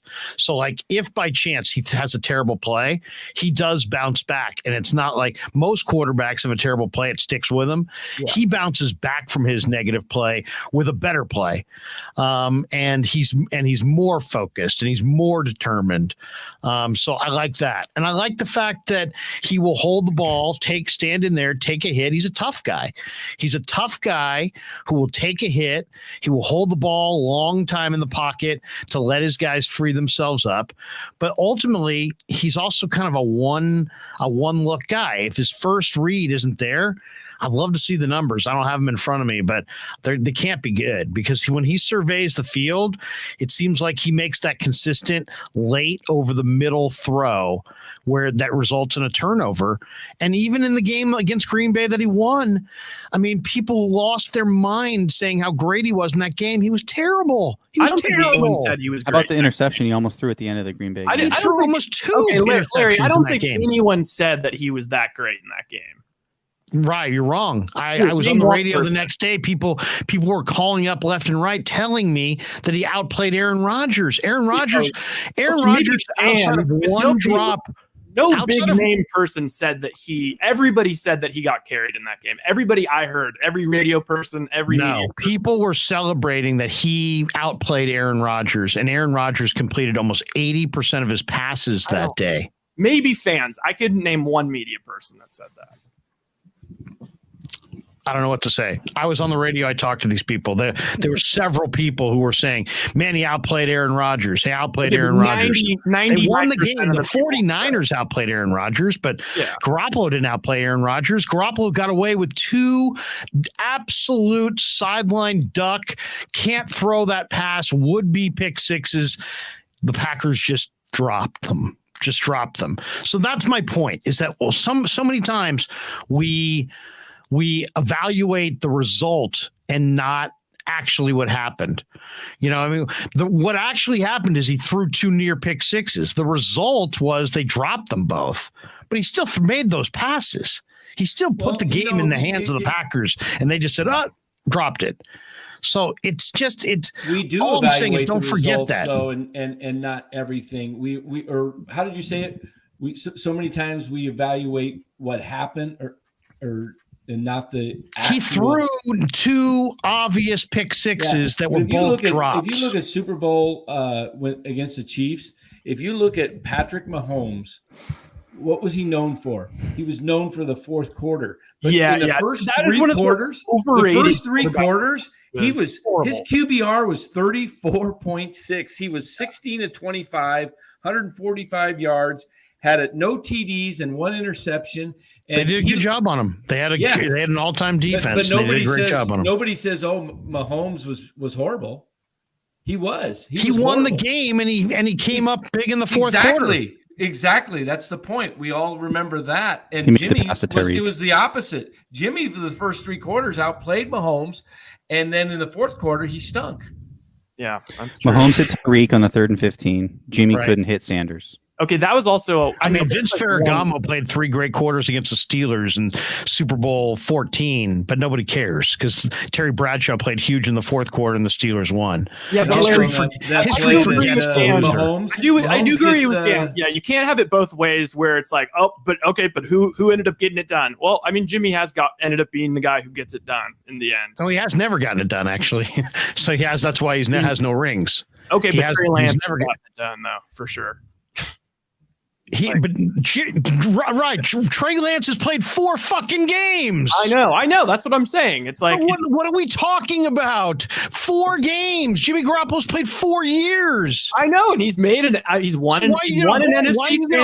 You're going to say that Trey Lance can't get it done because of 4 games? No. I'm just saying that you can't say he will get it done because of 4 games. I didn't say he will get it done. I'm saying he's better than Jimmy, and Jimmy almost got it he's done. already better than Jimmy. He was better than Jimmy. Yes, he was better than Jimmy yesterday. Wait a minute. You just said he wasn't better than Jimmy. You said he wasn't better than Jimmy earlier in this conversation. No, he was better than Jimmy yesterday. He was better than Jimmy yesterday, and he's demonstrated more skills than Jimmy. All right. He's got more tools than Jimmy, but he doesn't have. You're the one who's saying you're making statements about Trey Lance after 4 games, saying what he can't be. I'm saying that I think he's going to be really good, and Kyle obviously agrees with me because he got rid of Jimmy basically to hand the reins to Trey. Yeah, but the question the question really comes down to does Kyle know how to evaluate quarterbacks? Obviously he doesn't, because he passed on Watson and Mahomes, and he went with he drafted Beathard in the 3rd round, and he started with what's his name, Hoyer, as his quarterback to start off the thing, and he had all his eggs thinking he was going to get Kirk Cousins. Kirk Cousins hasn't shown me much more than Garoppolo. In fact, he has shown less than Garoppolo because Garoppolo's gone to the Super Bowl. We keep kind of moving the goalpost on this thing. It's like we're having one debate, then we're having another debate, then we're having a different debate. I mean, you're talking about. You're saying. I'm really clear about what I'm saying. I'm saying that Trey Lance, in my opinion, is going to be better than Jimmy Garoppolo long term, and he's already better than Jimmy right now. As far as you have to defend the whole field against Trey Lance, you don't have to defend the whole field against Jimmy Garoppolo. Trey Lance has not shown a propensity to make the same mistake over and over and over again. Jimmy Garoppolo has. What has Trey Lance done on tape? Jimmy Garoppolo is out there for anybody to have, and nobody traded for him. I think we kind of know how the league feels about Jimmy Garoppolo. That's not an okay. You can't make that was because of the injury. Yeah, I'd never trade for a guy that's coming off the shoulder surgery. No way. But guys, he was throwing since a month before camp started. He showed anybody who wanted to on film that Don Yen was circulating that he was fine. He didn't even take 1 day off from throwing. So his shoulder couldn't. We talked about Trey Lance arm fatigue. Garoppolo didn't take a single day of throwing off the entire camp. All the spots were taken. All the Rams have Geno Smith and Drew Lock. Yeah, but he doesn't want to go. But they don't want to go. The Niners weren't going to give him to Seattle. You yourself said that. There's no way.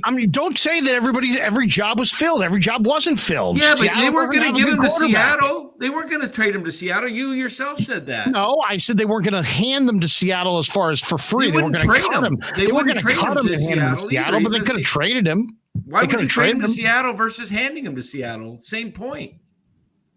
Well, there's this thing called compensation. That's what why you would trade him. You're gonna go ahead and give him the playbook for a fourth or fifth round. I'm just saying, I would have traded him to Seattle. I think the Niners would have traded him to Seattle. No way. That's you can't have it going nowhere. You can't have that both ways, Larry. You can't say they're afraid of Seattle picking him up, and that's why they're holding on to him. Then they would trade him to Seattle. They would have got him for free. Yeah, but what do you're going to get a fourth or fifth round pick? Is that worth giving all your secrets to? George Kittle was a fifth round pick. Okay, so Tom Brady was a 7th round pick. Who cares? Right. So my point is that obviously they wanted some compensation for Jimmy. You're not going to take less than a 3rd round pick because you can get a 3rd round pick at the end of the year for him. Exactly. My whole point is you're just not going to release him. I wouldn't have released him and let him go to the division, but it doesn't mean I wouldn't trade him. Yeah, I would have traded him. I wouldn't have traded him. There were other teams out there. I mean, heck, you tell me that you guys are trying to tell me Jimmy's good. Now you're telling me there's no place to be started. I think he's a middle of the NFL. Yeah, he's an average. That means half the league he's an improvement on. No, because you just said he's a middle of the league quarterback. Yeah, he would be. Would be an improvement on the middle of the road quarterback. That means half the leagues has a worse quarterback than Jimmy. Yeah, but half of that teams could have traded for him. Okay, here's the point. Let me say this. Nobody was going to take Jimmy with that contract. He renegotiated the contract, Dan. They still didn't trade him. He had deals in place. He wanted to be, it was more comfortable for him to stay in San Francisco as a backup with potentially, instead of going to a crappy team and ruining his free agent year. Why would you do that if you're him? There's no way if I'm Jimmy Garoppolo. He probably maybe get hurt or look awful he's a player. And players want to play. And blow your chance at your last big contract. This year, now he played it right. He was probably going to get in there at some point during the season. And he kind of knew it. You can feel it. He was going to get in there whether Trey stayed healthy or not. See, it's like we're going in circles here. I keep telling you that I think that Trey's better than Jimmy now and is going to be better than Jimmy long term. Wait. You guys can't decide if Trey's better than Jimmy now. I think Jimmy. I said Trey's better than Jimmy now and going to be better than Jimmy. And going to be better than Jimmy long term. He's not better than Jimmy now. The odds makers just pushed the Niners. He had better numbers than Jimmy had. He had better numbers than Jimmy had. No, he didn't. Yeah, he did. Oh, yes, he did. What were his stats for the year? Like under 60% completion, and your completion percentage was lower, but as far as yards per attempt, way higher. He had considerably. He threw the ball down the field. They weren't throwing the ball down the field at all. Trey Lance opened up the field. Wait a minute. You said Trey earlier had the potential to be better than Jimmy, but now you're saying he's better. There's no doubt that he's better than Jimmy long term. And he's better than Jimmy right now. No, you're Because crazy. He helps Not you right now. He helps He's you in not the better run. than You agreed with Lombardi when he said He it's helps you in the disrespectful run to the game. NFL He to helps say- you in the run game right now because you got to account for him. So your run game opens up with Trey out there. That's undeniable. And he's got a bigger arm. You've got to defend the entire field.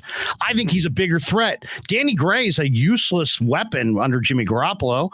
He's a major threat with Trey Lance. I think Trey's better now and long term. He'll be Why did the odds in the significantly Super better Bowl- long Why term. did their odds go up of winning the Super Bowl today? Because the betting public doesn't believe that. The betting public thinks Jimmy's better, but that's exactly my point. It's not just the betting Yes, it is. public. That's definitely the the betting odds public. makers. The betting public is It what definitely makes is. the odds move. The betting Yeah. public. If people go to And the bet betting more, then they're public lower the thinks odds. that Jimmy's better than Trey. And that's fine. Maybe I'm wrong. Maybe they're right. But the bottom line is Jimmy can't be both. He can't be so bad that, nobody wants him, but so great that it's like a good day for the Niners. But Larry, you're missing, I think, the point. We're just saying he's average. We're not saying he's either of those extremes. We're just saying he's an average quarterback with great intangibles who knows how to run this Niner system. But you're saying he's better than Trey now, and I don't agree. I think Trey's better now. That's okay.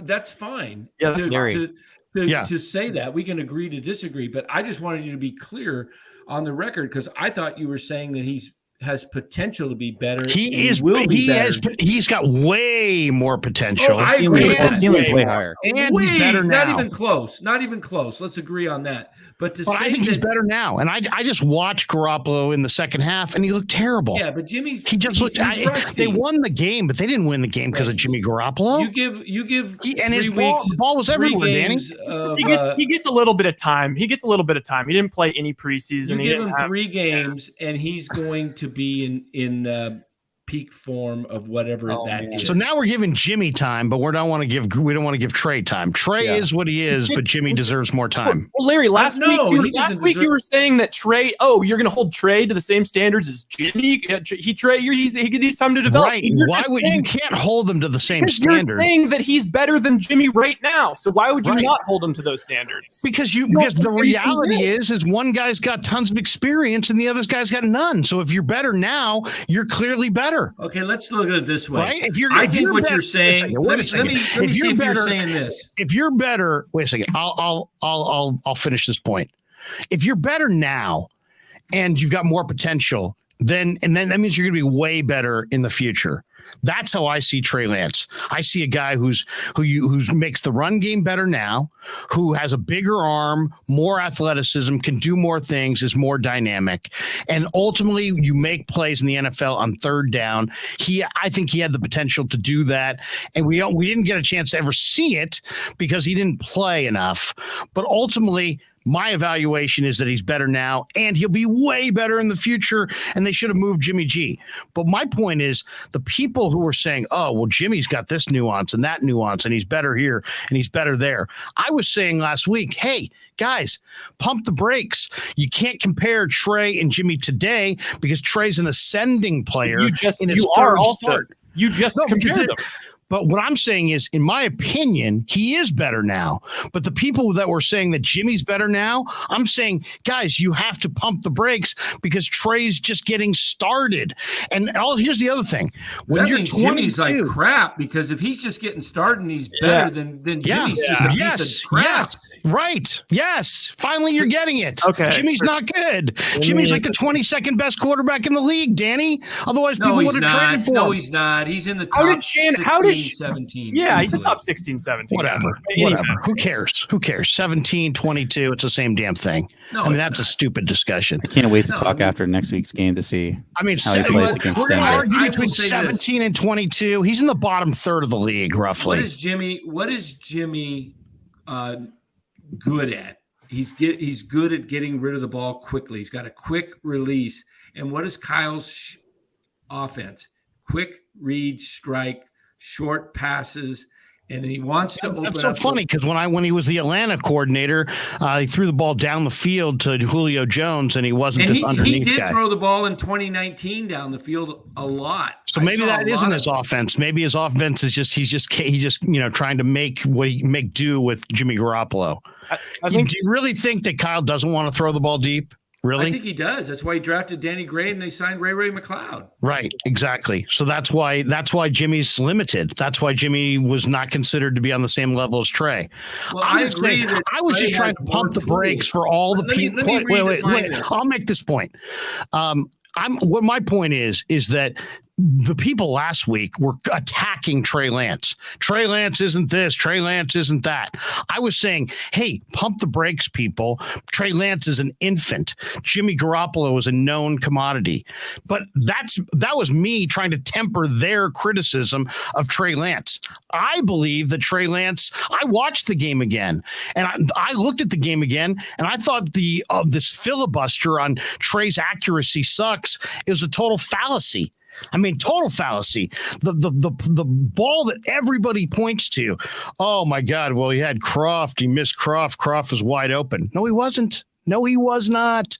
I looked at the all 22. He had one step on two defenders, your fourth string tight end, one step on two defenders. Trey had a defensive end, Trevis Gibson, in his sights on his throwing side to his throwing shoulder, saw him in a dead sprint for him, adjusted his throwing motion a little bit, and just led him by 2 extra feet, 3 extra feet, just enough for an incompletion. And as he's releasing the ball, he takes a hit on the side of the head into his throwing shoulder by Gibson. But yet to hear everybody talk about it, it was a freaking layup of layups. And that's my point. People regurgitate things and they don't really roll that film back and forth. If you rolled that film back and forth, you would see this guy had a 270-pound defensive end in his fucking lap. And he's made a throw that to a fourth string tight end that was maybe a yard or two beyond him. It was hardly a layup and it was hardly a disaster that he missed him. But people cite that chapter and verse repeatedly throughout the entire week as evidence for why Trey Lance sucks. And it's a total fallacy. And that's why I was pushing back on that. So I wasn't going to let people in week one compare Trey and Jimmy because Jimmy's got a whole career. Yeah, but you said Trey's just had a moment in the sun. Now, but it doesn't mean that I think Trey's not as good. I think Trey's better. I think Trey's better short-term, long-term, better. Better short-term, better now, better long-term. You couldn't hold Trey to the standards of crap. You said Jimmy's crap. What's that? You said Jimmy is crap. And then you're saying, oh, come on, we can't hold him to those standards in the first game. Jimmy's a proven player, right? Crap. Yeah, he's a proven middle-of-the-road player. This is the third pick in the draft. I do think he's going to be better. Yeah, I think he's crap. I think he's a bottom third quarterback. That's what he is. Okay, so why is it not fair? 17 to because it's his third game. It was his fourth game. He's played 3 games over 2 seasons. That's why you can't compare him to Jimmy Garoppolo, because he's gotten so little experience. He doesn't even fully know the offense. That's why you can't compare him to Jimmy Garoppolo. In my opinion, he's better right now because he opens up your run game and opens up your pass game, and he was the better option. And that's why Kyle Shanahan was going with him, because he's the better option and he's the better player. But this idea that people wanted to say, well, Jimmy does this and Jimmy does that, there might be a nuance of the game, of the position, that Jimmy does better than Trey. But so what? Jimmy's 29. Jimmy's been in the league forever. Jimmy should be better. It's like learning a foreign language, and I'm taking it for the first year, and you guys have been taking it for 7 years. If you don't know more than me, then what does that say about you? I just started taking the class. That's where we're at. Trey just took on the class. Jimmy's been in the class for years, and they're basically the same student. And all I wanted to do in week one was push back on the people who were criticizing Trey and say, hey, guys, let's have some semblance of balance to this conversation. One guy's an infant, and the other guy's a teenager. And if you have an infant and a teenager, guess what? You don't hold them to the same standard. You hold them to different standards. That's normal. Yeah. That's what I don't understand is like that. I guess where I've got frustrated is just my whole stance is that Trey is an infant, and I think he's going to be good because of his raw traits and because he's such a good kid and he's so smart. but it hasn't been nearly enough tape, and he hasn't played nearly enough football to really have a strong opinion on him either way. Well, you did. You buried him after week 1. I didn't bury him. Do we have to go back to the tape? You were ripping him after game. If we go back to the game, our post game from week 1, you were ripping Trey. I said he didn't play well. Trey. I said he didn't play well. I didn't grade him on a curve. I just said he didn't play well. You were being critical of Trey after week 1. Yeah, I was you were defending being him, critical of the and defense. I was defending him. I was defending him, saying, "You know what? This guy needs more time." You can't uttered the word. Be critical. Okay, also, Larry, you said that they would win 35-10. If you go back to Which game? The Bears game, you said that on the Dieter podcast, and so I had those kind of expectations, and then. He just didn't play well. It's okay. Well, that was, first of all, that podcast, we cut that on Monday. On the day of the game, on 95.7 the game, I did the pregame show, and I told O'Neal that the 49ers would win, but they would not cover. I thought it would be a low-scoring game. I thought it would be an underplay, and the Niners would win by 7 or 8. So that's what I said on game day. As far as the Dieter thing, we talked to Dieter early in the week, and and before I really analyzed the game, especially with the rain. That's super fair. But my whole point is that we're being critical of Trey Lance, and people were being critical of Trey Lance, and I'm not being critical of Trey Lance at all. He hadn't done anything yet. I don't think we're being critical. Well, Jimmy makes the same mistakes over and over again. People seem like they're okay with it. Look at that deep throw. For me, I just feel like he's completely unproven, and to have a super strong take either way. And what kind of annoyed me is just last year, it felt like everyone was declarative about, he's obviously better than Jimmy. And I just feel like he hasn't put enough tape out there to have an opinion either way. My whole thing we make this all the time. Is Trevor Lawrence better than Jimmy? Yeah, but he hasn't had a whole lot of tape out. I think he's better. I don't think you can say. Let me put it this way. I'm not down on Trey. I'm very high on Trey. I'm bullish on Trey. I like him. I think Eddie K's. I picked I was probably more bullish on him than most. I'm the one that said the 49ers would go 13-4 during the time we picked teams, picked game by game. I kind of thought that they would use him differently. So the way he was used, I think he was misused, and he never got a chance to show his raw talent. When you say he's better than Jimmy right now, I think what you mean, he has more tools and that he has more potential and he could do more things than Jimmy. But I don't think he's better than Jimmy because of the experience factor. I think when you talk about getting in the pocket and being rushed, I think Jimmy, he makes mistakes, but I think Trey would have made a ton more this year and probably pushed them on the edge of not making the playoffs. Where there's nothing that you can point to that says that, because he just hasn't played. So the reason he wasn't, you have to go off of. Too, let me finish, Ryan. The reason you have to wonder, why was Kyle using him like a battering ram instead of putting him in you can make projections with Jimmy. You can't make projections with Trey, because with Trey, there's not enough there to project. But with Jimmy, we have plenty to project. That's all. The only thing I can say is he was misused. And why was he misused? Was he misused because that was the way that Kyle thought they could win? Or did Kyle not believe in him to put him in the pocket and throw 20 to 25 passes a game?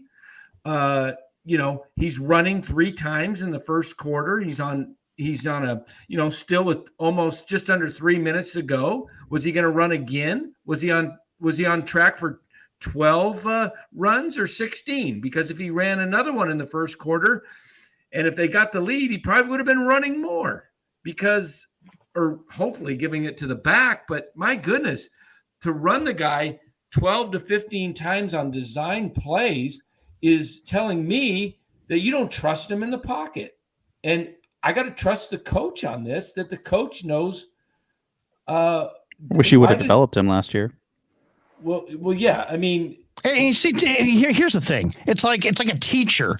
If a teacher doesn't teach you the subject and you do bad in the subject, it's on the teacher, right? It's on the teacher to some degree. So you're saying, well, it's Kyle would know, and that's why he's not using him this way. Well, guess what? It's on Kyle. It was Kyle's job to coach him up. It's Kyle's coaching staff. This guy wasn't drafted 5 days ago. This guy was a draft pick 2 years ago. What I don't understand is I brought it up earlier. If he's not up to speed, to McLeod is that? He hit a strike to McLeod in the rain in a monsoon. He also hit one deep to Ayuk. He hit one to Ayuk against Houston last year. But you just said he's not up to speed. If he's not up to speed, that's on Shanahan. No, I agree. He's shown us he could do it. Why didn't we see more of it? Why was Shanahan constantly running him between the tackles on design plays, especially after getting hurt against Arizona last year? I mean, why would you continue to do that?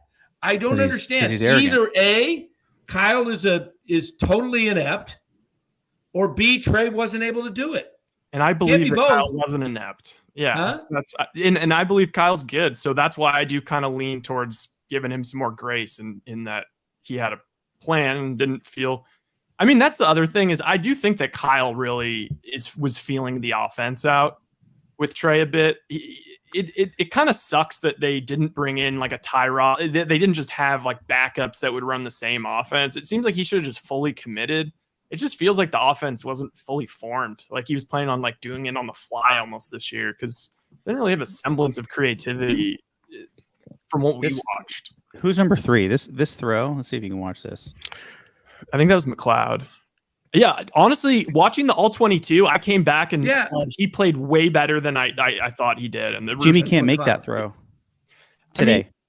He could. There's several throws that he made. He couldn't make the throw that he made to Danny Gray. I mean, Sean, that's what Jimmy does. That's what Trey does. Is he opens up the field and it makes you have to see. Offensive football is about creating space. Defensive football is about closing space down. Right. If you don't have to defend huge swaths of grass because the quarterback can't complete passes there, we're going to see right there. We're going to see what we're going to see going forward. Yeah. I mean, you're going to see teams, basically just say, hey, you know what? All the safeties are going to be leaning forward. They're going to be played inside of about a 15-yard box, and it's going to be a suffocation of room. It's not going to be enough room. The top a couple of times to see if he can open that. Oh, they'll take shots down the field, but they're not going to complete them. Where Trey completed one to Danny Gray, and I think that was his game. Trey threw the ball pretty damn well. I mean, what I'm saying. You got to think Joe Burrow had 3 interceptions week 1.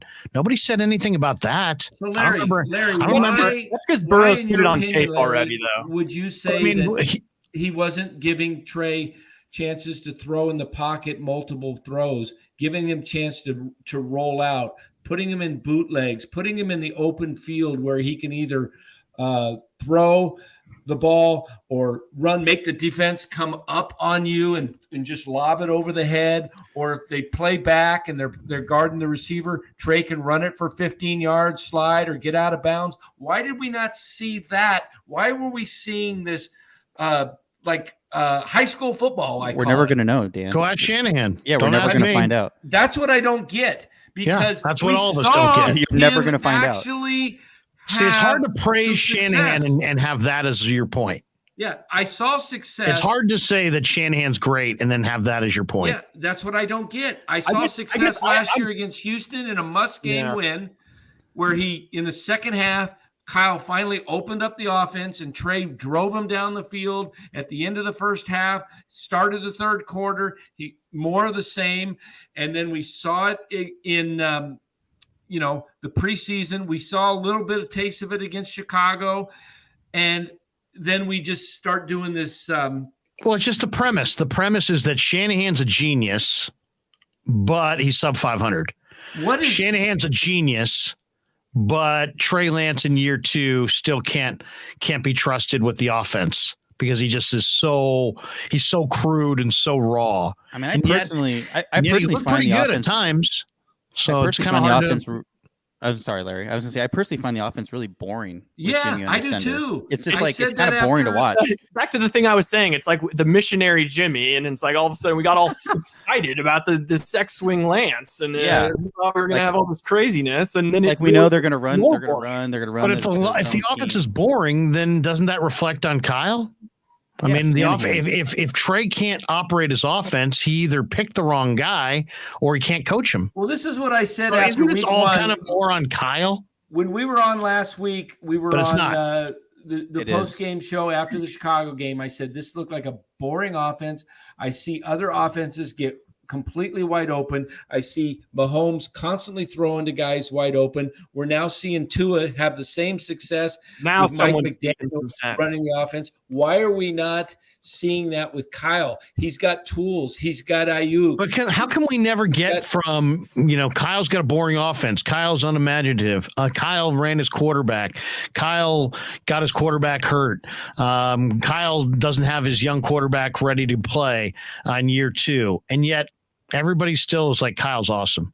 Because he wins a ton of games with Jimmy G, and people think Jimmy But G he's 7 and I 29 think it's without Gavin him. Newsom's fault. He also How come Jimmy has an awesome record with Kyle? Kyle has a horrendous record without Jimmy, but Jimmy is thought of as second tier and Kyle's thought of as elite. It's a weird one. It's a brain twister. yeah, it's super weird. I What makes also this have a team real. so great to talk about. I also wish that Kyle would step on the gas a little bit more in the second half when he's got a Mike lead. McDaniels. Yeah, look at the Look at the look new at the coaches. Bills tonight. Look at So the Bills were destroying the Titans, right? And they just kept scoring. Let's just keep scoring. They scored 41 points, 41-7. Kyle never does that. He takes his foot off the gas. He does it in the playoffs. He does it in the Super Bowl. I got to grab my Mac charger. Yeah, look Yeah, at the comeback of I'm the so Jets. tired. I'm so tired of his conservative, like take the foot off the gas and not.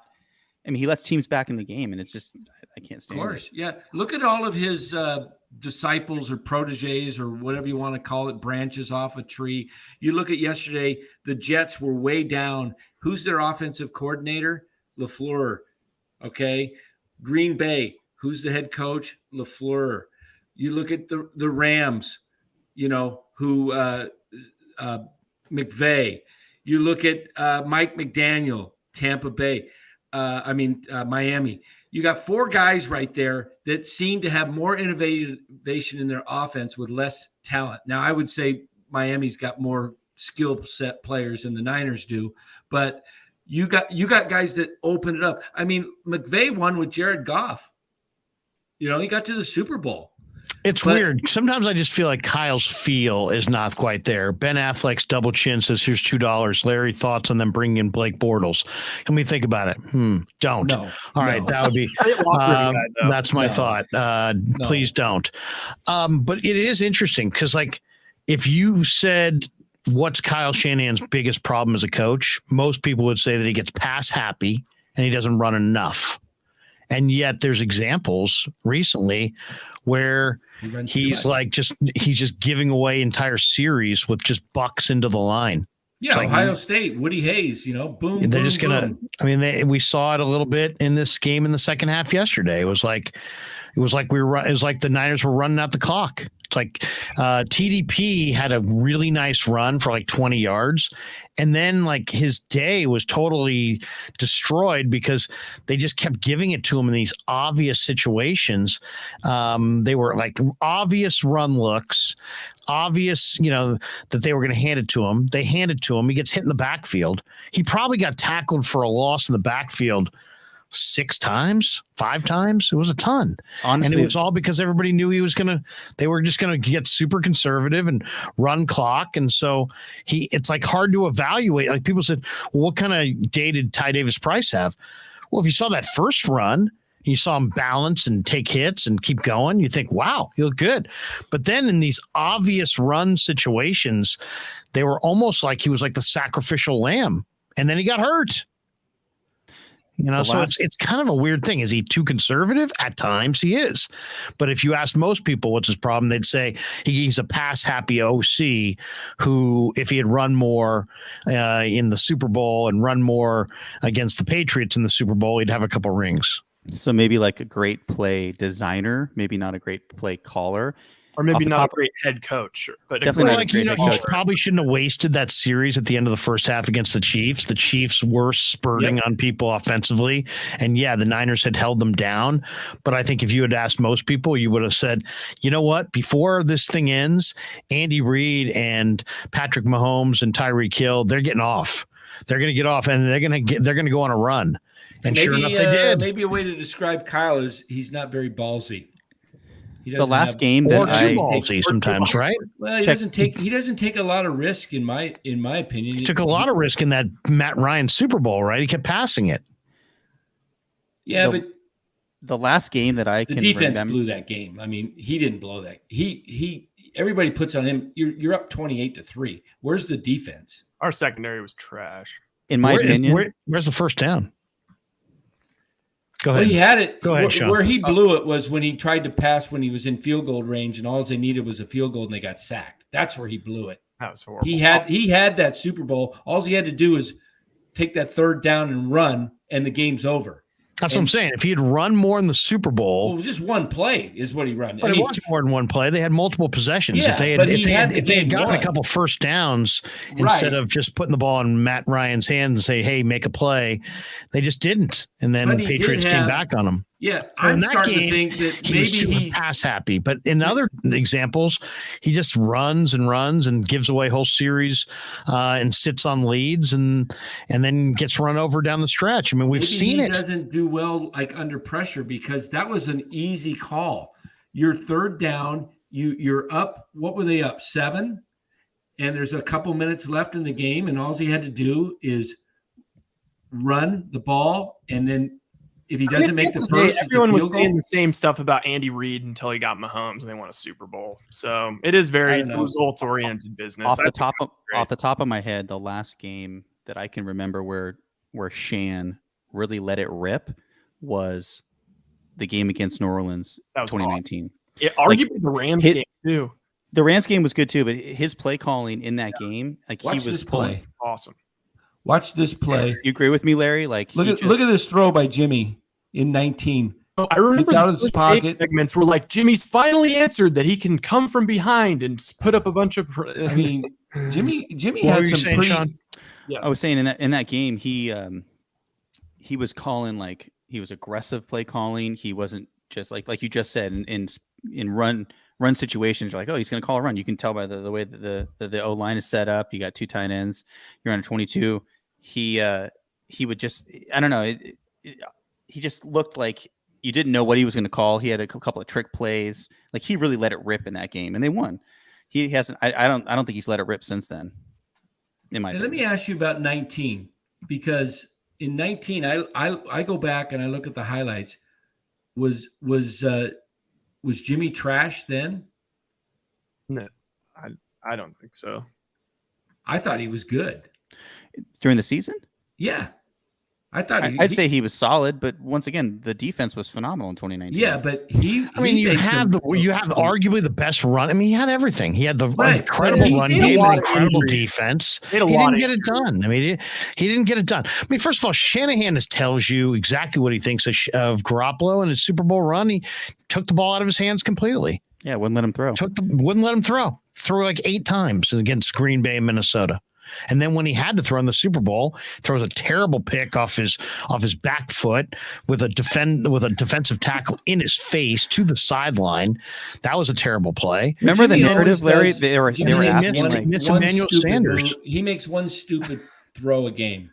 That But I mean those kinds of crucial errors. You don't have to win the game, but you don't want to lose it. Jimmy will make a play that loses it. And he's got a great record, but I mean, it's a little bit more involved than just quoting the record, because Jimmy's quarterback's a team that was an incredible team. What do you say to this, Larry? Shan took the ball out of Trey hands also. So what does that say? But Trey is an infant, and he shouldn't have, because I thought Trey threw the ball well. We've seen several examples of him throwing the ball pretty damn well. I mean, if Trey had 7 or 8 picks, like Peyton Manning had his first year. We had a bunch of picks. That'd be one thing. He doesn't have tons of picks. I mean, people acted like his interception in game 1 was like some unbelievable screw up. Eddie Jackson is a really good veteran safety. Oh, yeah. He stared down a receiver in a driving rainstorm, threw it low, and Eddie Jackson hid behind the line and then broke perfectly on the ball. Yeah, that happens it all was the time. totally Brady par for the every course. quarterback throws that. But I mean, that for a young quarterback to stare down a receiver and throw one pick to a heady safety that he didn't see, to me, that was like, totally believable, totally envisionable. So why people made a huge deal of, I don't know. I just feel like Jimmy has obvious flaws, but people will just ignore them and pretend they don't exist. Trey has growing pains from the most raw quarterback prospect to enter the league in our lifetime.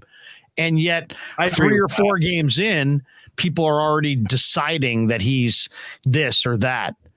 Come on, man. Come on, man. We're talking about it's like going down to John Muir Hospital and going to the birthing center and just start heckling the babies. You ain't shit. You never done anything. I agree, but it's also you think you're all potential. None of you have accomplished jack. Come on. You got to give people time to get adjusted. I mean, I agree. But I think it's also the criticism of Trey was too much. I think it's also like going to the John Muir Hospital, and it's like, let's say Jimmy's like an average student that maybe he went to like Boulder or something, not some like crazy school, and it's like going up to like some kid and being like, "This kid's a genius. He's better. I know that he's smarter than the guy who went to Boulder already. This kid's going to Stanford." Like that's how I feel about like the people that are like, "Oh, Trey is so much better than Jimmy." Let me ask you guys from a I'm not a Jimmy fan, so that's where I'm coming from. Yeah. I'm not going to try to hide it. I think Brock Purdy will play better than Jimmy when he gets in there this year. I think he'll be more accurate. I think he'll take care of the football. I think he'll play better. I think he'll move the team. I think they'll score more points. I think he'll be better than Jimmy. So that's kind of where I'm coming from as well. I don't really think that highly of Jimmy. I think Jimmy's real popular in the room. He seems like a cool he's not guy. Mobile. We know he can't get away from the rush. Yeah, he's more mobile, but he's way more accurate. He's way more calm. What happens? What happens to Jimmy in week 1 behind that offensive line? Week 1 in Chicago. I don't know. The thing that with Lance used his legs. He got away from a lot of pressure. Did Jimmy also in the Texans game? I thought Lance was great getting away in that Texans game. Yeah, I mean, people don't talk about that either. Why do you guys think that we didn't see some plays where Trey would maybe instead of going up the middle, rolling out, option to pass to a guy cutting short underneath, or maybe somebody cutting across 20 yards down the field, where Trey had 2 options to throw to the short or long or run, tuck and run. Why did we never see that call from a guy who it makes no sense? If I'm OC, if I'm calling the plays and I got a guy that's big and mobile with a cannon for an arm that can throw it on the run, I'm going to first try and get him to throw it short and loosen him up, get him into the game, throw short passes, maybe a couple of screen passes, get his arm, get him into the flow of the game. And then as he rolls out, maybe he throws a little deeper. This time now the defense is saying, "Oh, he can throw deep. We're going to have to play back on him." Now the field's wide open. It's like the 3-point line in basketball. Now the guy can he can just run if they're going to be better. I totally agree with you. I think that the problem with Trey is it's like, I do think that his deep ball is better than Jimmy right now, but it's just like the Happy Gilmore thing I keep saying. It's like he hasn't learned how to putt yet. I don't think that he's as good at getting the ball and getting it immediately out to Debo. I don't think those kind of things, getting the ball quick pass. Well, that's the only thing I can think of why Kyle was not having him run the offense where they make the quick passes. Yeah. Because, what is this team known for? Rack, run after the catch, get the ball quickly to Debo, let him go. Even Kittle, when he's playing, you look at Kittle's highlights. The guy's catches and he runs for 12 yards. When's Kittle come back? I think Kittle he'll come be back. back this Monday week, night. He'll honestly. be back Monday Yeah, night. if Monday you night. listen to Niners Life in the chat, he says that Kittle didn't play because he didn't like Trey. Bull, Yeah. Now he's coming back. bull That's crap. so That is so stupid. That is the dumbest. That is These the things- most childish Can thing we- I've ever I think heard. it is true though that Kyle understands that that Trey can throw deep, but Jimmy can throw short with accuracy. Trey can't throw short with accuracy, And at least Jimmy's not quick. the accuracy that Jimmy has. So he kind of subsidized his short game by having Trey run more. But look at the risk reward again. Once again, I mean, it's like you get rack yardage when you can throw accurately underneath, but when you run, you don't have that upside potential. So now you're just getting the risk. You're risking a lot for a little gain because you're not going to get the yards after the catch when you're going to run your quarterback on, 2nd and 6, right? Jimmy could throw a 2nd and 6 pass to Debo. Debo could run 18 yards after catching it. You've made a 20+ yard play. And that's part of the offense. But if you substitute Trey running for those short passes, there's not nearly as much upside potential, but the risk is so great. Here's the And problem. that's when why you I didn't understand it. And I know Kyle can talk down to people and say, hey, I know more than you. And Buffalo does this and other teams do this. But it just doesn't really change the fact that, you ran your quarterback inside the tackle box and he got wrenched. And It wasn't now an option. You I have to give him that. It was an option, and he Hey, probably I brought my should've football off. here. Okay, here's my football for just. it was an option here. and he kept it. But, once again, the result is that you ran him between the tackles and he got hurt. Let me and ask you this. You go like how this. I just can't think of too many guys. And I've been watching the NFL for a while. I can't think of too many guys, quarterbacks who with any consistency ran between the tackles. And I'm not talking about a quarterback sneak. I'm talking about running between the tackles. Larry, you've been to practice. You've been a scout. You've watched these NFL linebackers. You know their speed and their power. What's going to fool the linebacker more and make him more honest? A fake to the running back and drop back to pass, play action, where now the linebacker's a little bit frozen and you got a mobile quarterback. He's got to be watching for that quarterback to maybe take off, and he's also going to be guarding the pass versus a guy that just goes like this and then runs it up the middle. That linebacker's charging. Yeah, where's the one pass option? It does seem like I thought we'd be seeing a lot more RPOs. Where's RPO? ROs? Yeah, I mean, I don't get it. I don't get it. My big complaint is the quarterback power and the quarterback draw. Exactly. I mean, because I didn't see the risk reward. Didn't make sense to me on that. To me, the whole thing of drafting Trey Lance was the ability to escape the pocket and keep plays alive downfield. And if nothing was available, you're going to be able to run for positive yards. That's what I thought they drafted Trey Lance for, and the power arm, because you got to keep honest, because if he's taking off and running on the outside, then defenses are going to come up. They're going to leave the receiver open, and you're going to and if they don't come up, he's going to run. So we never saw that. We never actually saw that as part of the offense.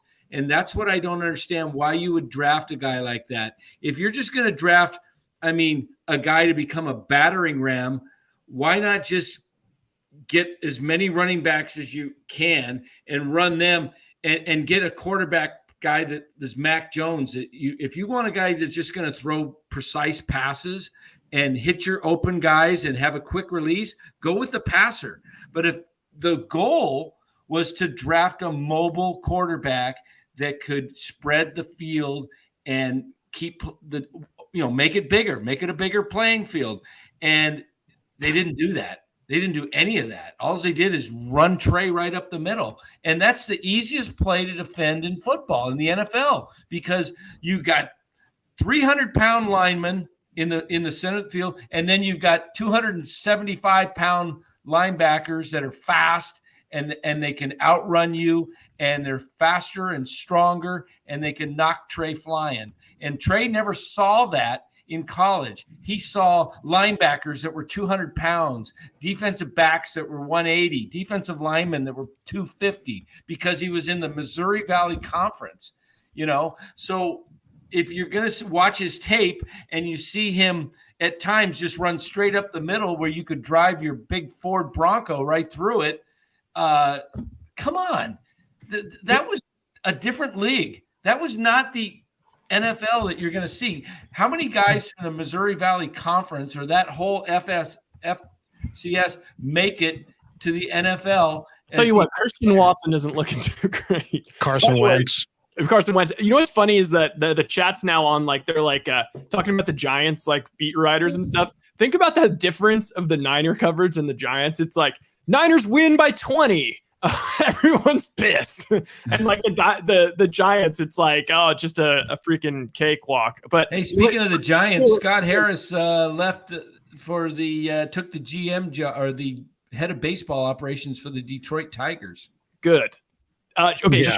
Producer Sean is doing Sean in the private chat. He said we're beating the topic a little bit into the ground. I think that's probably true. It's been like 2.5 hours. He's saying what we should do, and I think this is a fun subject. Why don't we go through the schedule? What we know now. With what we know now, and let's see what we think their schedule is going to end up being. Oh, they're not going to lose another game. Let's go through the super chats and get those off the board.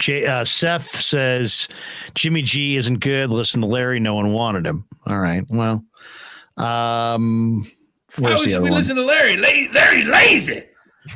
Where's the other one? There's another one down here. Here we go. Shanahan is scared to succeed, scared to lose. That is it. Why hasn't he won the big win? Or why hasn't he won the big win? Yeah, why hasn't he won the big win? Why I don't believe he can develop Trey or any other quarterback ever. Okay, it's kind of well written there.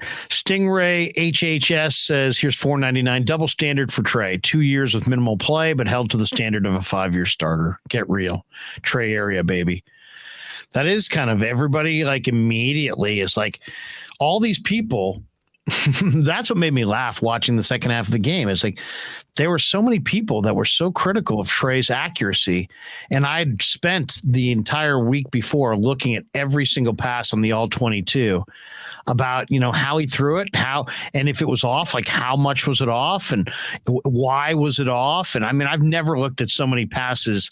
And then to watch Jimmy on the binocs in the second half just float duck after duck after duck. And yet where's Martz?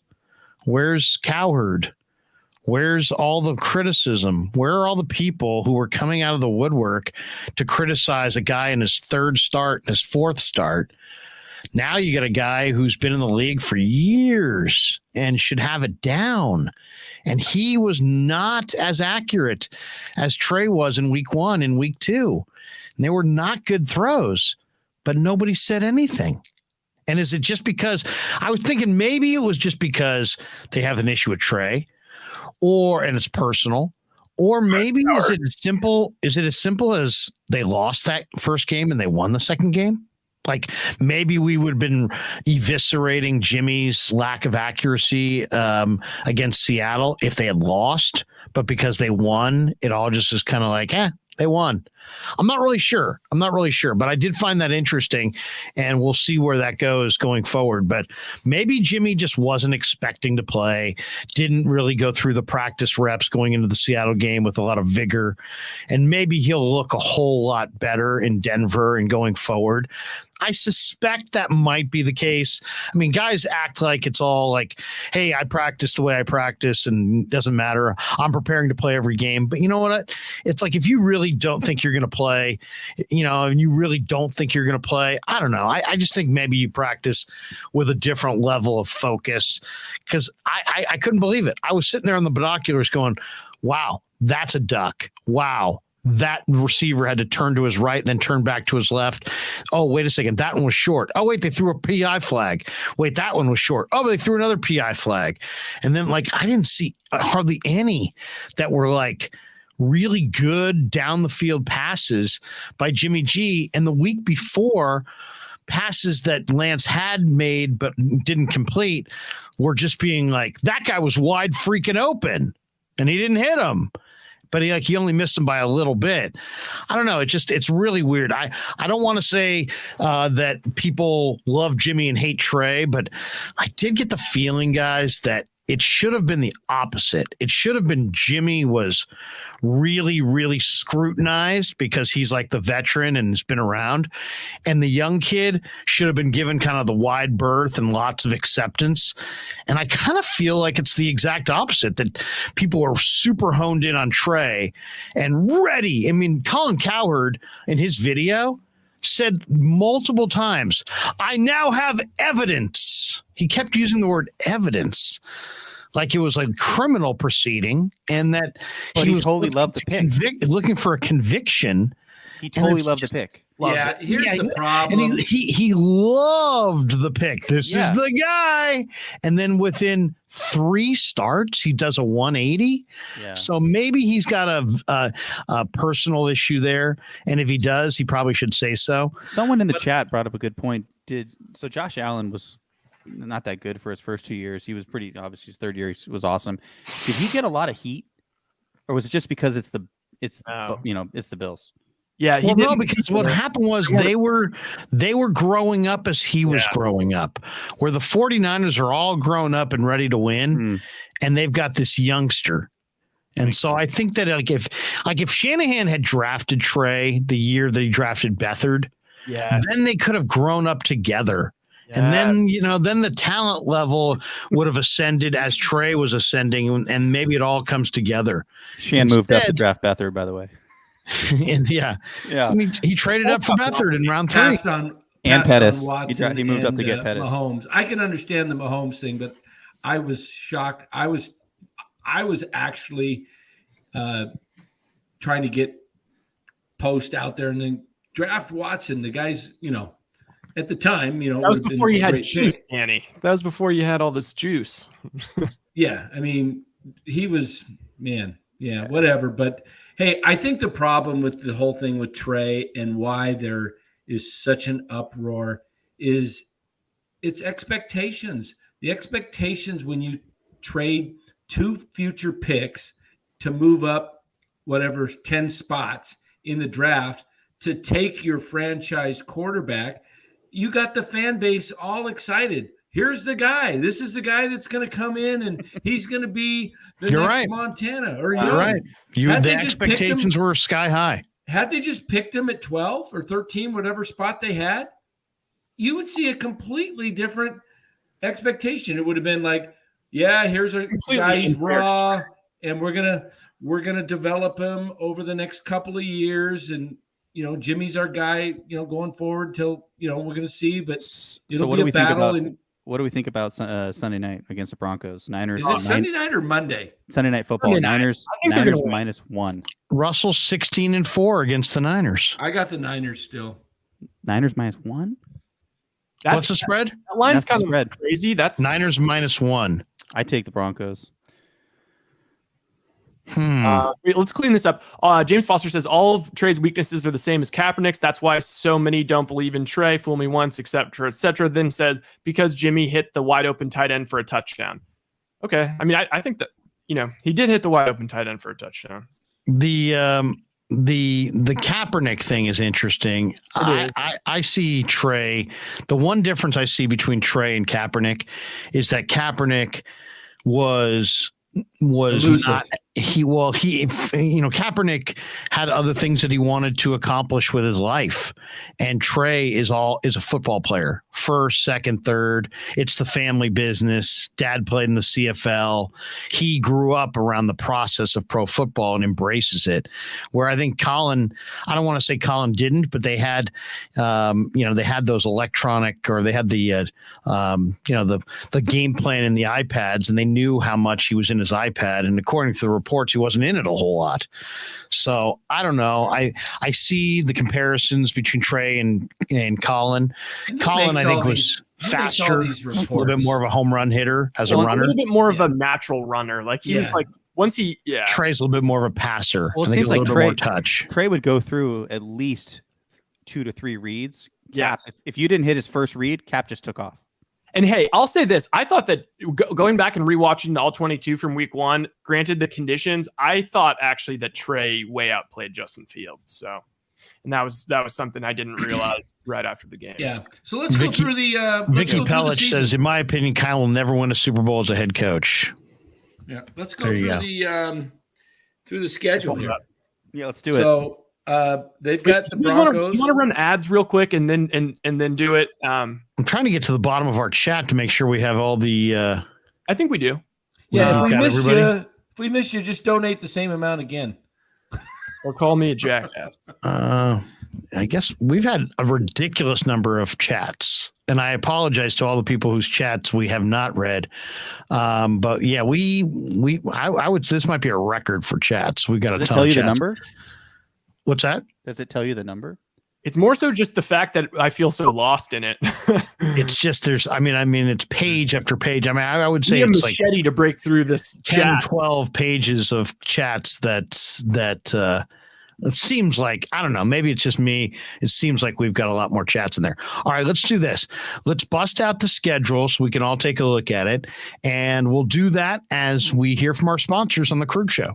Larry Krueger here for Telmetrics. Thanks to Casey Bateman and the good people at Telmetrics. If you're an occupational therapist, if you're an orthopedic surgeon, a chiropractor, a physical therapist of any kind, Telmetrics is designed for you to use in your practice and will greatly benefit your patients.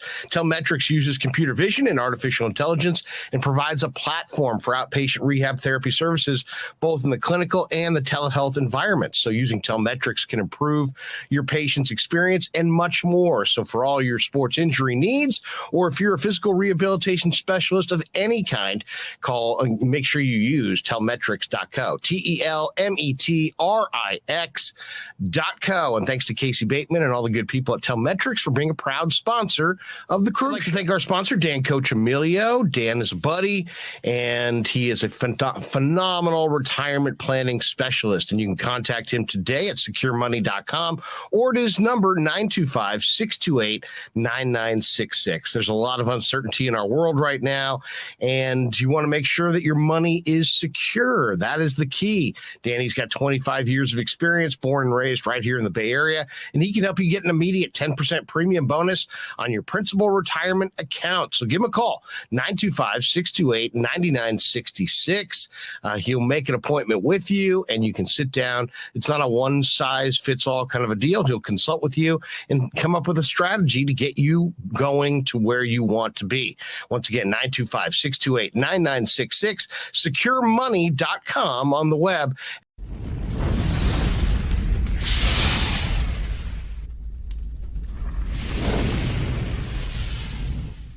We grew up with a Sunday dinner.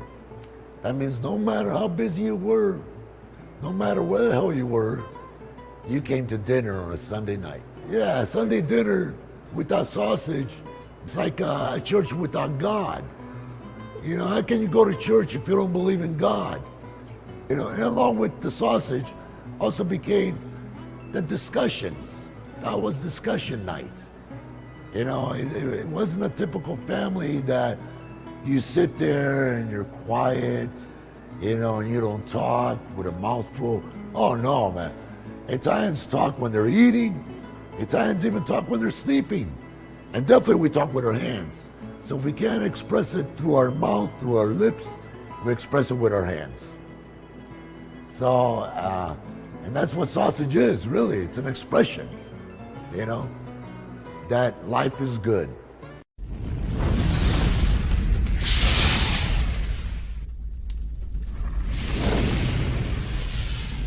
So New York style sausage was started over 70 years ago. We are the largest producer of fresh Italian sausage on the West Coast. What makes our sausage in New York style is really the recipe came from back east, from New York, you know, from Connecticut. If you look at all of our labels, there's maximum 4 or 5 ingredients, which we're really proud of. There's no preservatives, no MSG, fresh in, fresh out. The pork comes in fresh, goes out fresh. There's never any freezing throughout the process. We've always used fine quality cuts. We're never gonna deter from that. It's one of the reasons why our sausage is so good. I guarantee you put our sausage up against anybody else's from a flavor standpoint, No one will beat it. Hands down. And do yourself a favor and do me a favor. Go buy a package of the New York style Italian sausage. Guaranteed you will love it. Guaranteed.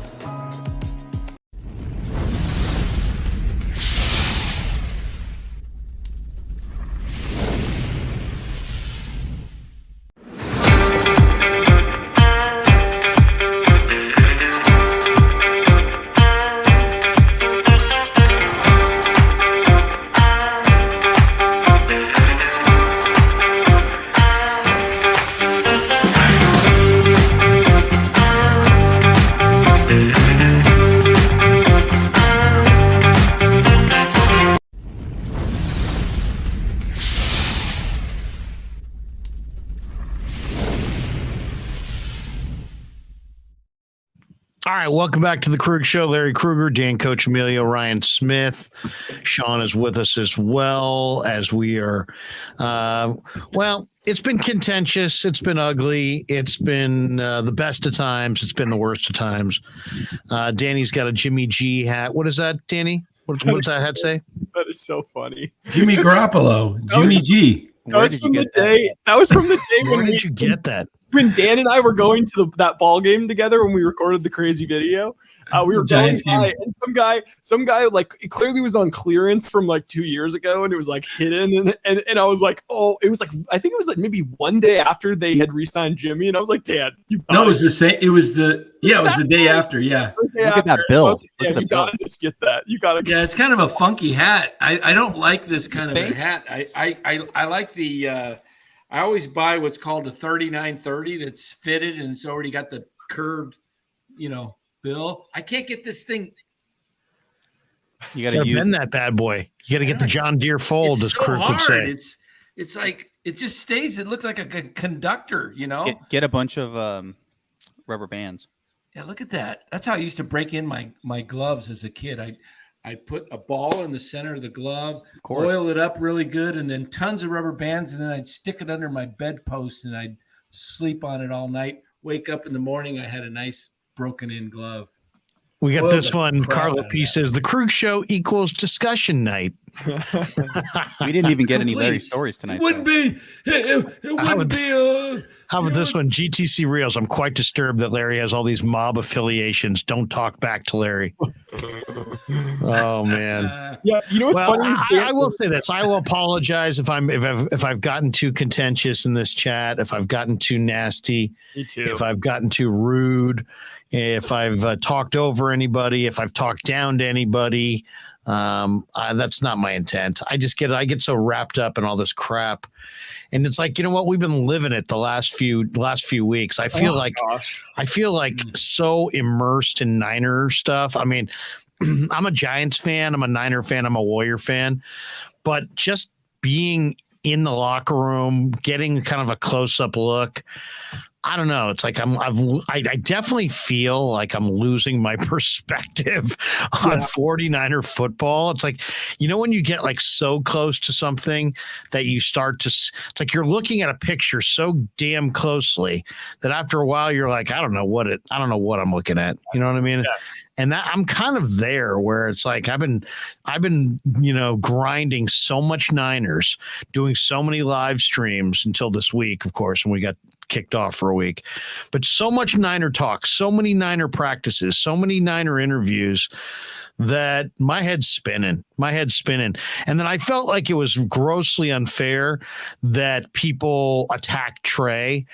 And then it's like weird. It's like, I really like Shanahan, but I don't think it's grossly unfair that people are attacking Shanahan today. I'm kind of with those people. And I really like Shanahan. I really like Lynch. I don't want them to be fired. I do think they're an outstanding regime. I would say collectively they're the best regime since Walsh and McVay. I would put them in front of Balky and Harbaugh, despite the success Jim had here. But you know what I'm saying? It's like I felt like I wanted after week one. It's like I felt this real strong. Hey, everybody, calm the fuck down. Trey Lance is going to be just fine. And now here it is, watching Shanahan, in my mind, kind of misuse him. it's like, yeah, I feel like I'm kind of mad at Kyle, and it's weird because I like Kyle. I think he's a great coach, but I'm kind of pissed off that he used Trey the way he did. And then when he stepped to the podium, I thought he would be a little bit more humble and kind of own it a little bit. And instead it was like, hey, I know more football than you, and I know more than you. And he didn't say it directly, but he kind of said it.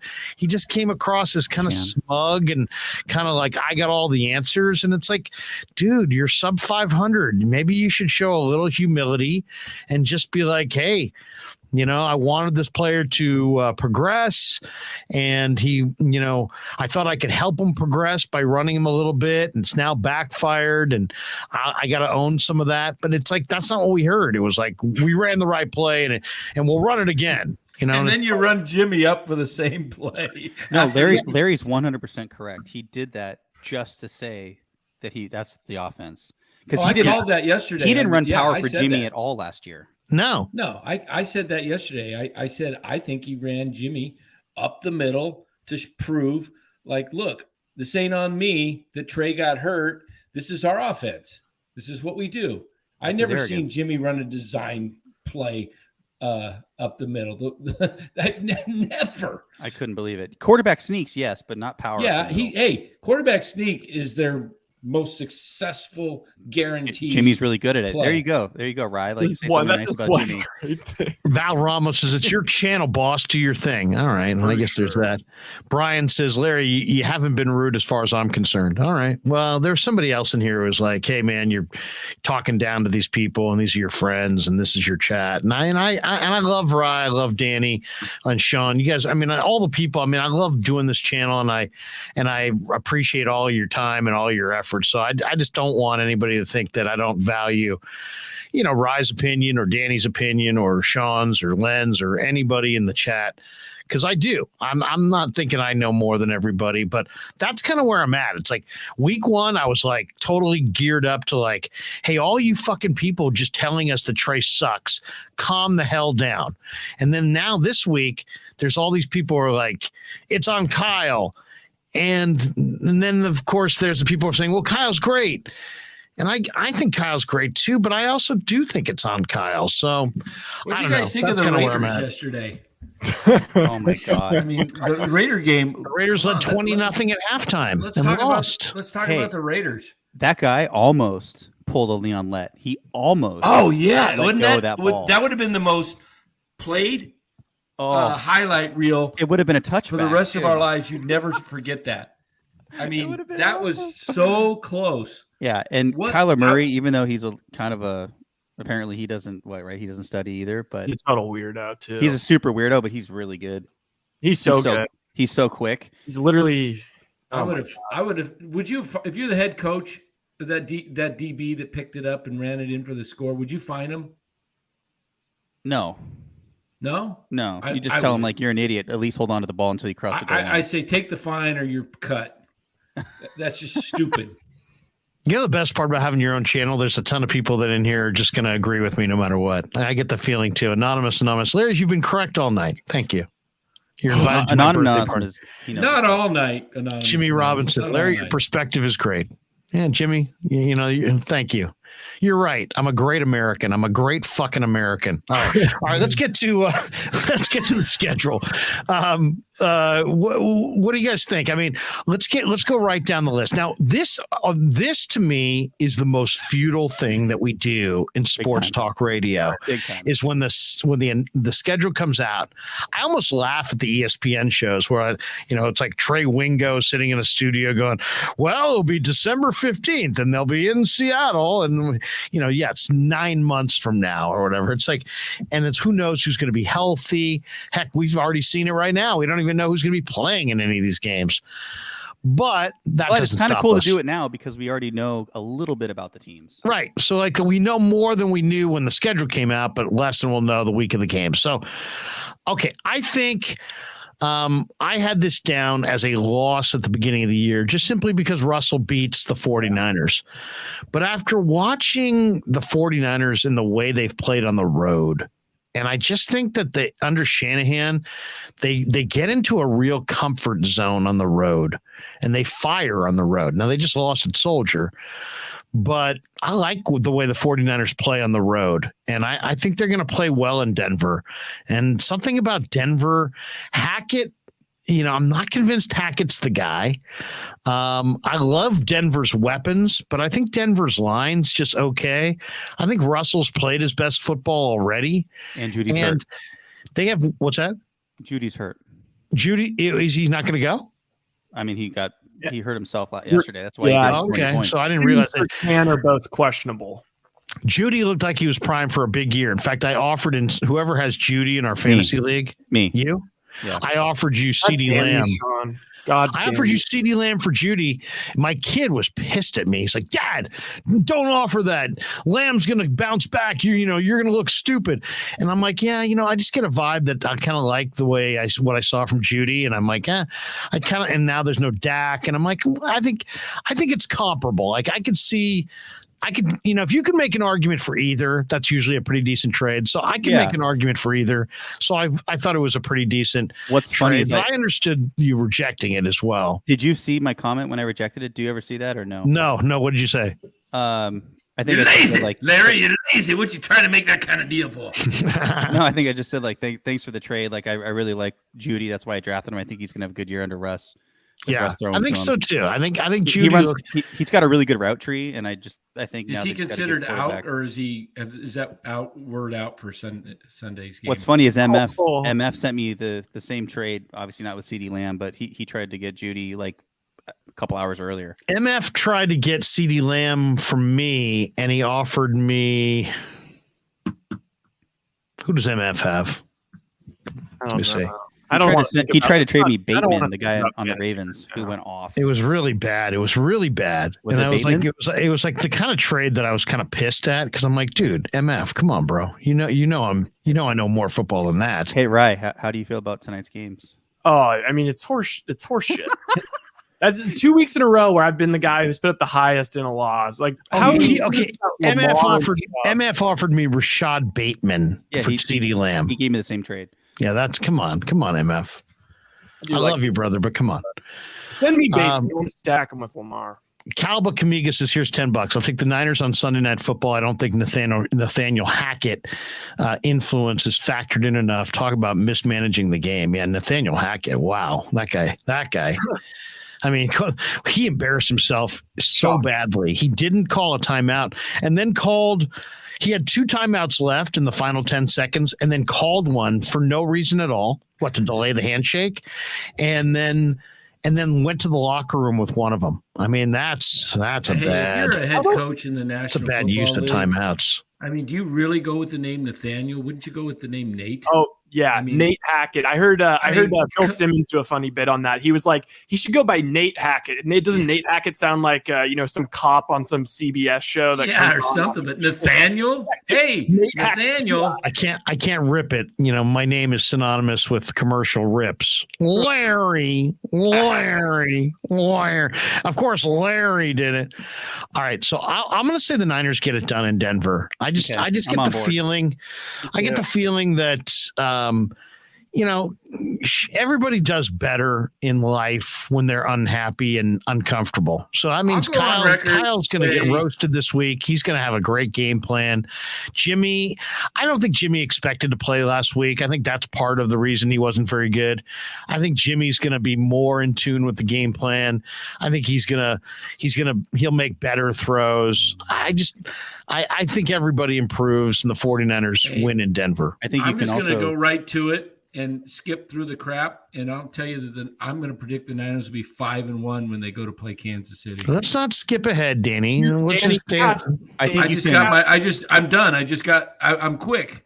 With how dominant the defensive line has been playing the last 2 games, I think you can pretty much start every conversation with every game. Like, what does the O-line look like? Because like you said a couple weeks ago, Larry, if Kinlaw plays the way he's playing, and you got Bosa on, I mean, Bosa just looks ridiculous. Well, here's the other thing about Kinlaw. I was really worried about the run inside, but you know what's happened here, and I know you guys have seen this. Hufanga? Hufanga Hufanga's unbelievable. has happened in the run game. So now Hufanga, He's Toy at Polamalu strong part 2. safety, is attacking the mesh point with a vengeance. And it's like he's in the other team's huddle, and he sees the play and he telegraphs it, and he's sprinting at the ball carrier. And it's like, when you have a strong safety who's making that level of an impact, I mean, he's making Kinlaw and Armstead look better against the inside run than they actually are. He was at SC. It's amazing. Hufanga is awesome right now. He's not good. He's awesome. Polamalu 2.0. Yeah, he really is. Tremendous pick, and everybody was saying he's too slow and all this. No, he's not. He's football fast. He looks like he's shot out of a cannon. He's a total stud. And he's like really kind of, if you talk to him, he's like really kind of quiet and introspective. Do you guys have any interviews with him? You know what? I talked to him on draft night, and then Ryan and I actually had an interview set up for him with him this week we didn't know about. Yeah. So now this week we will seek him out and we'll pull him aside. He was like the flavor of the month, of course, coming out of week 1. I'd love to hear maybe from that this guy. week. Yeah, maybe this week we'll have a chance to. I just don't understand how scouts miss it all the time. Because it's all about 40 times. Because you know what? I know, it is, that's what Danny? I said tonight. You just got to stop. Look at the But guys on the about, field. It's What they about, do. you know what it is? It's about being able to point to a stat so it's not your fault. Hey, look, I took the guy who ran 4.2. And you know what I mean? How about This guy runs slow. How about if I took the defensive player of the year in the Pac? I know. 10 or I know. Pac-12? Marcus Russell. Hey, can I'll throw say this. The 70 yards. 49ers gave him their gold helmet designation. So they loved him. Okay, all right. Let's roll through these. Okay, Denver. Are we all in agreement on a win? I am now. Yeah, You flipped me. Yeah, HOA meeting. All opposed. Also, the fact that they won, even though that they didn't play well, the fact that they won is nice because it means that they're not completely cornered in the wall, back against the wall. From what I've been seeing, Russ, obviously I haven't watched. Got booed again. What? You got booed again. You got booed by Seattle, and then you got booed by Denver. No, what I was going to say was he is not as mobile as he was in the past. So like, if he escapes from the pocket, I think that they can contain him a little bit better. Yeah, I think Nate Hackett should start running him up the middle. I think that's actually just between the tackles. Just Come on, Nathaniel. We're all got Niners beating Denver. Now, how about they come home the next week for the Rams and it's Monday Night Football? I say the Niners win that as well. I think Shanahan. I think that's going to be a body bag game. That's going to be a run it some more. Very hard physical. Extra day of rest. Yeah, and just take, when they opened, they had an 18-play drive last year against the Rams in that Monday night game. I think they're going to run it down their throat again. Other Pick than the Stafford off a few times. Yeah, other than the championship game, that Kyle kind of owns McVay. Yep. Right. Let's get to week 3, or not week 3, the third game in a row here. Let's go to Carolina. That one, Baker, I like in Carolina, and Carolina's, I think, an underrated team. But man, if you can't beat the Giants, I don't think you can beat the Niners. So I'm gonna go Niners. Giants are favored by 3 points versus the Cowboys this week. Granted, it's Cooper Rush, but the Cowboys' defense is pretty dang good. It's just seeing the Giants laying 3 versus anyone. It's just crazy. But okay, yeah, that's a 10 a.m. Body clock game. Those always are important. Mm-hmm. No. Is that an early game? Yeah. Aren't these just for the body clock for the one because it's 105. Oh no, it's 105. It is. Yeah, it's a 105 local game. Okay, I like it even more. Wait, do we have no more 10 a.m.? No, they play Atlanta at 10. They play Atlanta at 10 o'clock. They'll stay back there though for the week.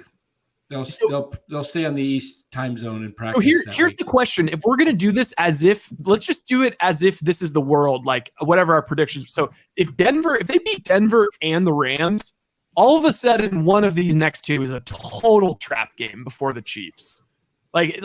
Between Carolina and Atlanta, if they beat Denver and the Rams, they are gonna lose one of those. I bet they're gonna lose one of the Carolina or Atlanta games ahead of Kansas City. It's a total trap game. Probably Atlanta. That's where Jimmy G's experience comes in, and he tells the locker, "Be ready.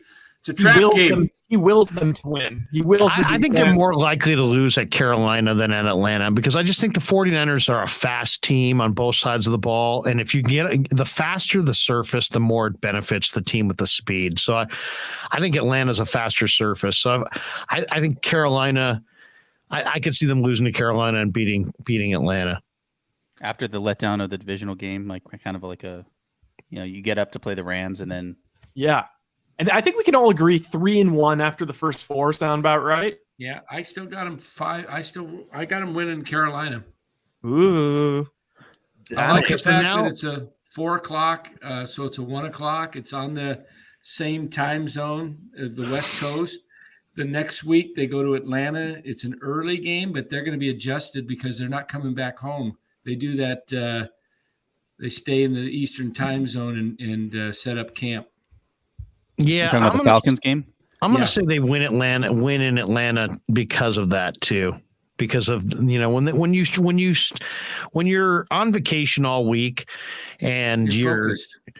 Yeah, I think you bond a little bit. Seems like their record in that second game when they stay on the road is pretty good. So I'll say a win over Atlanta. A win over Atlanta. Now Kansas City in week 7 at home. I think that's a loss. It's a loss.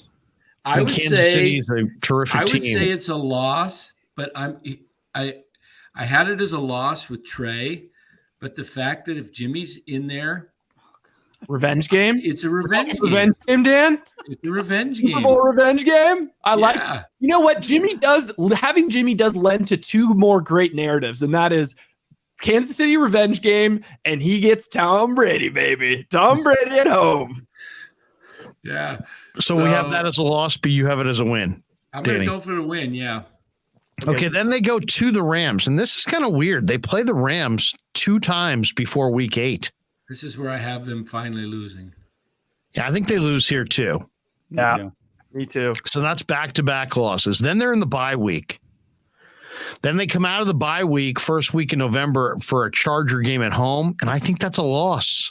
I think they're going to wind up losing 3 in a row. People are going to lose their minds. Shanahan off of a bye, and I just think he does really well in primetime games, so I'm going to say win.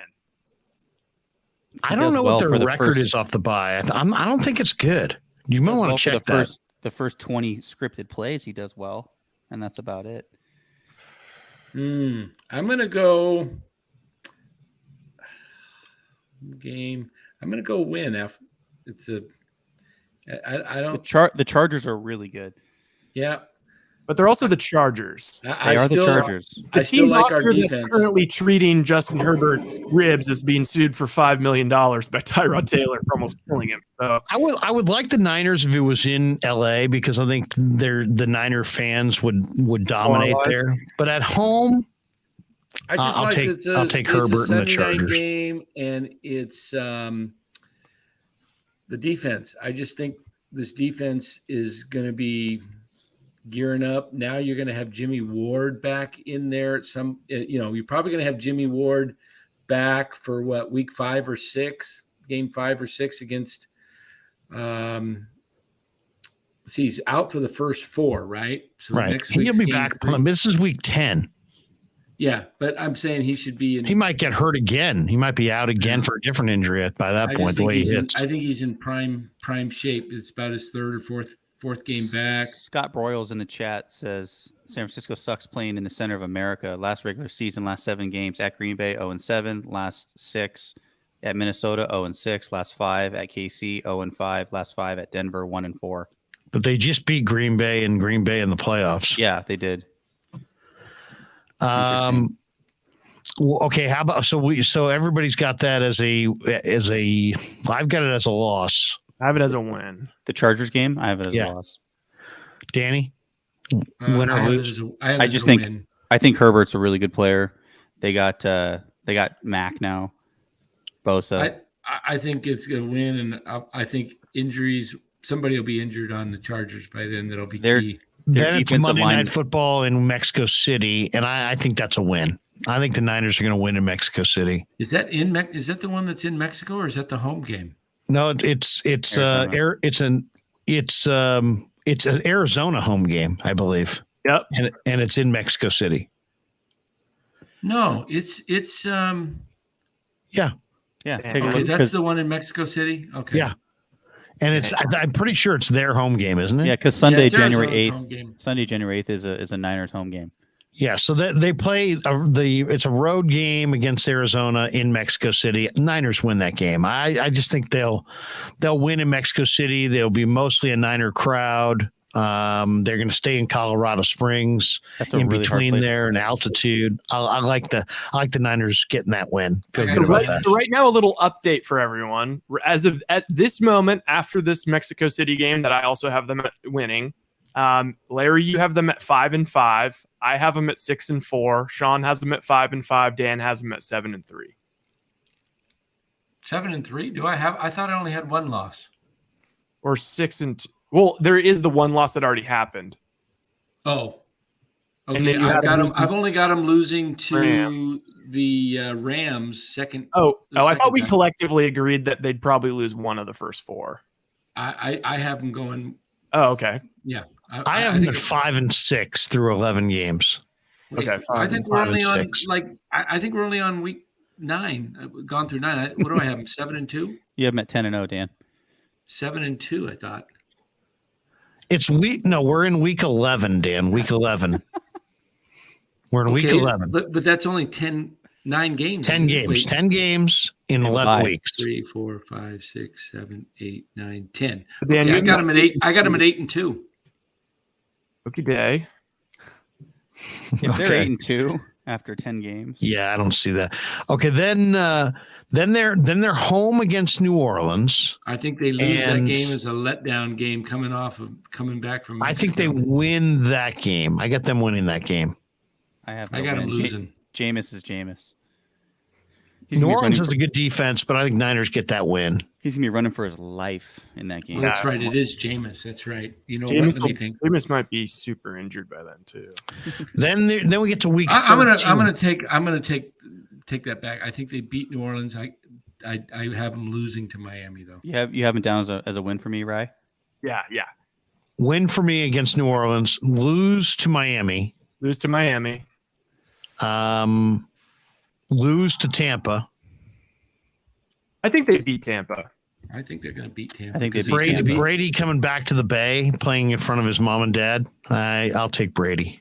I think that I think that's a win for the conference to be best record in the NFC. And I think the Niners run the table from that point on. I think they beat Seattle, they beat Washington, they beat the Raiders, they beat Arizona. I think they win out. I think they lose one of those games in there, and I don't know which one it's going to be. I wouldn't be surprised to see them lose in Seattle, just because Pete Carroll and the crowd and just. But I don't know one of them whether I can't see 1, 2, 3. Are we going to the Sunday night game against Vegas or the Sunday game against Vegas? Have to. Yeah, you have to. The the flight prices are through the roof. It's so easy of a drive. I have 9-8 for the season, and I thought I had 11-6 going into the year, and now I've got 9-8. What do I got? Over-under- Ryan? I think The over under was 9.5. I've got them at 11-6 now. Yeah, I obviously the Bears loss, and then I'm going. I'm going Carolina, a Carolina loss, a Chiefs loss, a Rams loss, a Chargers loss, a Miami loss, a Tampa loss. I love That's it. TTC just being like, Brady, that's man, it. wow, he's my age. Yeah, he is like a lot of people's ages. Crazy. Is that right? No, wait, well, I said 9-8. Wait, they're 1-1. I haven't beaten Denver, so that's 2-1. Beating the Rams 3-1. Losing to Carolina 3-2. Beating the Falcons 4-2. Losing to Kansas City 4-3. Losing to the Rams 4-4. Losing to the Chargers 4-5. Beating Arizona 5-5. Beating New Orleans 6-5, losing to Miami 6-6. Yeah, I think they're 6-6, and then they'll win 5 in a row to finish 11. You have them losing to Tampa Bay though. That's right. 6-7. Then you 7, 7, 8, 7, 9. You have them going 10-7. 10-7. Yeah.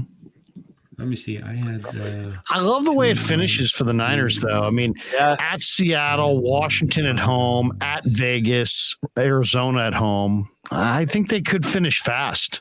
Yeah. I think so. I mean, who's we? Hey, Anonymous, stop it.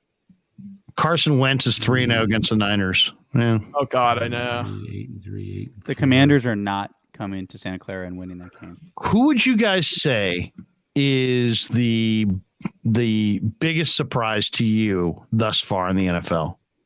Probably the Giants, I guess. I got them 12-5. What do you think, Lair? I mean, the Giants. I mean, Bengals are 0-2. Bengals. Yeah, the Bengals being 0-2, the Titans being 0-2, those are surprises. Titans don't look good at all. No. The I thought Giants they were being gonna be 2-0. The Giants Colts. being 2-0. Colts being the 0-1-1. Yes, that's a good one. I mean, they should be. I mean, they had 2 easier division games, Houston and Jacksonville. They get blown out by Jacksonville, and then they tie to Houston. They Matt look Ryan's like a washed. very vulnerable team right now. Matt Ryan's washed. Matt Ryan is officially washed. Eagles, I mean, we all kind of thought the Eagles would have a really good season in the regular season. I mean, they did look really good, but I think that this was just a weird spot for the Cousins Vikes. I mean, It is weird. It is weird, though. I will say this about the conference. It's like I don't see the team that can beat the 49ers in the playoffs. No. Like Niners, Eagles in the playoffs. Feel real good about that. Yep. Niners, Green Bay in the playoffs. 10-7, you're going to have them probably. Feel good about that. Feel good about Tampa. Feel good about 10-7, anybody in the division. The 6 or 7 seed probably. Green Bay doesn't look nearly as scary without Adams. I mean, I my Super Bowl pick at the beginning of the year was Buffalo Niners. Did you bet it? Did you bet it? No, I didn't bet it, but I stated it a bunch of times. I'll give you some of my action. I would say I'm staying with that. Buffalo looks so much the best. Buffalo to me looks so much the best. They look ridiculous. They look so good. Buffalo, Kansas City, I think is going to be, if you said who we got right, who are the best teams in the conferences, I would say it's Buffalo and Kansas City in the AFC. I think the Ravens are really good too. They kind of blew it in that game, but I think how good's Miami is the question. How good is Miami? I think pretty good. I think they're going to contend with the Bills. That was one of my super weak, bold predictions was that they wouldn't beat the Bills, they wouldn't win, but that they would compete a little bit. But I mean, I don't know. The Bills look like a freaking. Miami's kind of the wild card. I would say Chiefs, Bills, Miami, the wild card in the AFC. In the NFC, I guess I would say Niners, Bucks. With the Eagles being kind of the wild card, maybe. The Eagles are kind of an interesting team. I think the Eagles are totally beatable if you get them out of Philly, but that crowd is pretty raucous, man. I know, but the Philly fans giveth and they taketh. Like they'll be booing Jalen Hurts, and Hey, how about Cleveland? Was yesterday one of those losses on Jimmy Brissett? Where Jacoby? What is Jacoby? Jacoby. I say Jimmy. Jacoby Brissett was, one of those losses where we said, when Deshaun Watson comes back in week. Does he come back in week 12? Is when he's the 12th game. He got 11 games, right? Yeah, I think he comes back and plays the. Is he able to practice with him before that? No, you can't even be in the facility. I don't believe, right? So he's not going to even be ready till like game 14. I almost would be surprised if he even played this year. I mean, he's going to miss the first 11. He's got to be working out on his own. So I would say it would take him 12, 13, at least 2 games where he's not probably ready to play. They'll probably get him ready to play. I mean, you got to remember this: Cleveland's going to be an outside playoff contender. But they should be 2. They should be 2-0. They lost to the Jets after being up big. They blow a 13-point lead. If Chubb just went down, the game ends. But instead, he was trying to get Ryan some points so that he could take down Sean Proctor. It turned out he should have just went down because it didn't matter. You got your points. I can't believe I overcame those 2 players. Yeah, Lamar and Chubb in the early window. Oh, jeez, disgusting. I told you the team's stacked. Looking at the Giants box score tonight, 3 hits for Estrada, 3 hits for Wilmer, a couple hits for VR, a couple RBIs VR for tied Yaz. it up in the top of the 9th with a 2-out double. I love reading Dan's tweets when he just goes after. It's awesome. Danny's like, you're like public enemy number 1. It's amazing. Pavlovich, you just going after everybody. Oh, I just retweet their tweets and then just crush them. Has Pav not blocked you yet? He hasn't blocked me yet. I think he secretly It's coming. likes what It's I'm coming. saying. I'm so blocked. I think he secretly likes and agrees with what I'm saying, but he can't say it. So he loves that you're saying it. I think he loves what I'm saying because he can't say it himself because Stank guy. Yeah. So he just lets me be his guy because he Wait, doesn't. what? Is that real? Sorry about that. Is that real? No, it's No. Gabe, anonymous. He says I'm a season ticket holder. Dan's a season ticket holder. I had the same conversation, Dan, with my ticket rep, Margot. Oh yeah. Well, obviously, this was like 4 or 5 years ago, Oh, right okay. after they lost to the Cubs, and I think I told you I got tired of playing ticket scalper for the Giants. Yeah. By the way, And, did you guys see this thing on Twitter? The vendor. Yeah, Oh, they were selling Dodgers gear. Yeah. Yeah, I put a tweet out on that too. Look at I that. did Those are too. all Dodgers hats. Yeah, I said the But Giants. you know what? I Giants can went for remember. Giants went for the profits, and then they said, "Oh, we didn't realize it. Just come back." Giants knew exactly what was going on. They just. But the Giants, the thing is, that's all. As a kid, I can remember going to the souvenir stand, whether it be in There was Oakland all or the San teams. Francisco, and it was all the teams. But it was also like there definitely always were like a lot of selections for the team you were playing. Yeah. Do you remember the plastic helmets? Oh yeah, I love I used to buy those, man. A Those couple were of fun. hats and a Used to couple of wear 'em in shirts, but wiffle not ball. the whole thing. Not the whole thing, and not Not the whole thing. flags. Yeah. I mean, come on. That is kind of embarrassing. I'll say this: it's been embarrassing how the Dodgers have just beaten the Giants up in the second half of the year. I mean, the Giants whole are year? just like, but I mean, even the second half, have the Giants beaten them at all? Once. I think they've Once? only beat them 4 times the whole year. Like Yeah, they're they But I swept mean, the it's 3-game just, it's been series, and then they won embarrassing that since the game. break. They won the game in LA a few weeks back, game 1. is Farhan all talk, Larry and Dan and Rye with this whole. I think he's Aesop's fable. I think he's the boy who cried wolf. What do you guys make of Scott Harris bailing? I Do you think he knows what's something? up. Do Yeah, you think he what's up. knows something's going on there? Maybe he doesn't want that stank on him. He's the GM though. Yeah, but he's like he doesn't have much of a say. He brings stuff to Farhan, says I think this would be good, and Farhan's like, no, I like playing fantasy baseball. What a weird period we're in, where the GM title, the guy who's doing the guy who's your quote unquote GM, has no power. It's so weird because growing up, the person who was the GM had all the power. And to now say, well, who's the GM? Oh, well, Scott Harris is the GM. It's like, what? Yeah, Sabes wouldn't have put up with that. That's crazy. That's crazy. But what do you guys make of Scott Harris bailing? Do you think it's just for the title?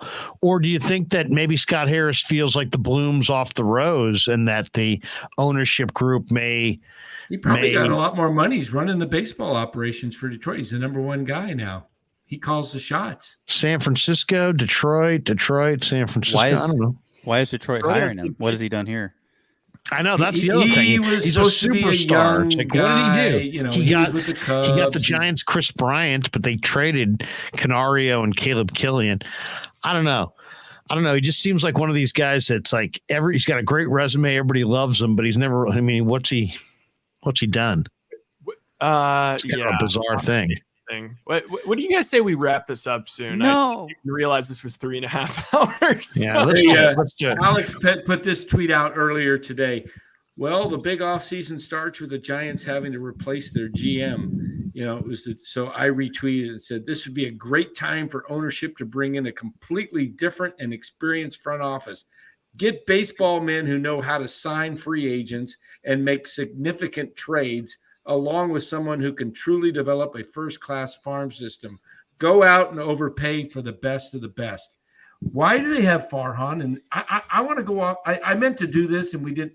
We got off on football, but one of these days I'm going to go through every one of his stinking transactions, and you're going to count all the guys. I put one tweet out the other day. They picked up some guy, and I said, "What's the over/under?" I give it 15 days before the guy's gone. He just shipped out Willie Calhoun and picked up some other guy.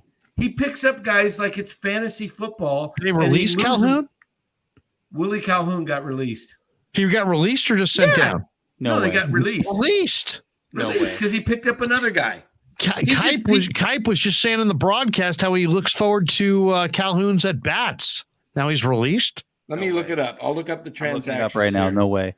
I thought he was just sent out. I thought he was just sent outright. back to I'm sorry. He's sent out outright to Sacramento. Yeah, so he's still there.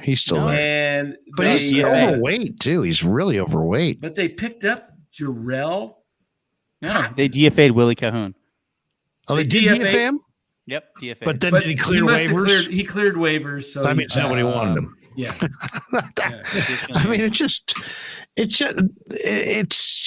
I mean, they also claimed Taylor Jones off waivers from the Astros on August or September 16th. Is that Julio's brother? They got rid of Patrick Mazeika, who they picked up earlier in the year. Are you kidding me? Oh, I'm going to send my Mazeika jersey back now. Let's see. And all these guys keep clearing waivers. So he's going to have like an abundance of guys at Sacramento. Sacramento's going to look like a college football team. It's going to have like 70 guys in the dugout. Did the Giants pick up Jarrell Cotton? Yeah, Jarrell Cotton. Who's he? They did? I don't know. It says Calhoun DFA'd for Cotton. Yeah, because this is what Farhan does. Jarrell Cotton was once upon a time pretty high rated pitcher, right? Yeah, he's like 30 now. Yeah. Great. Move the needle.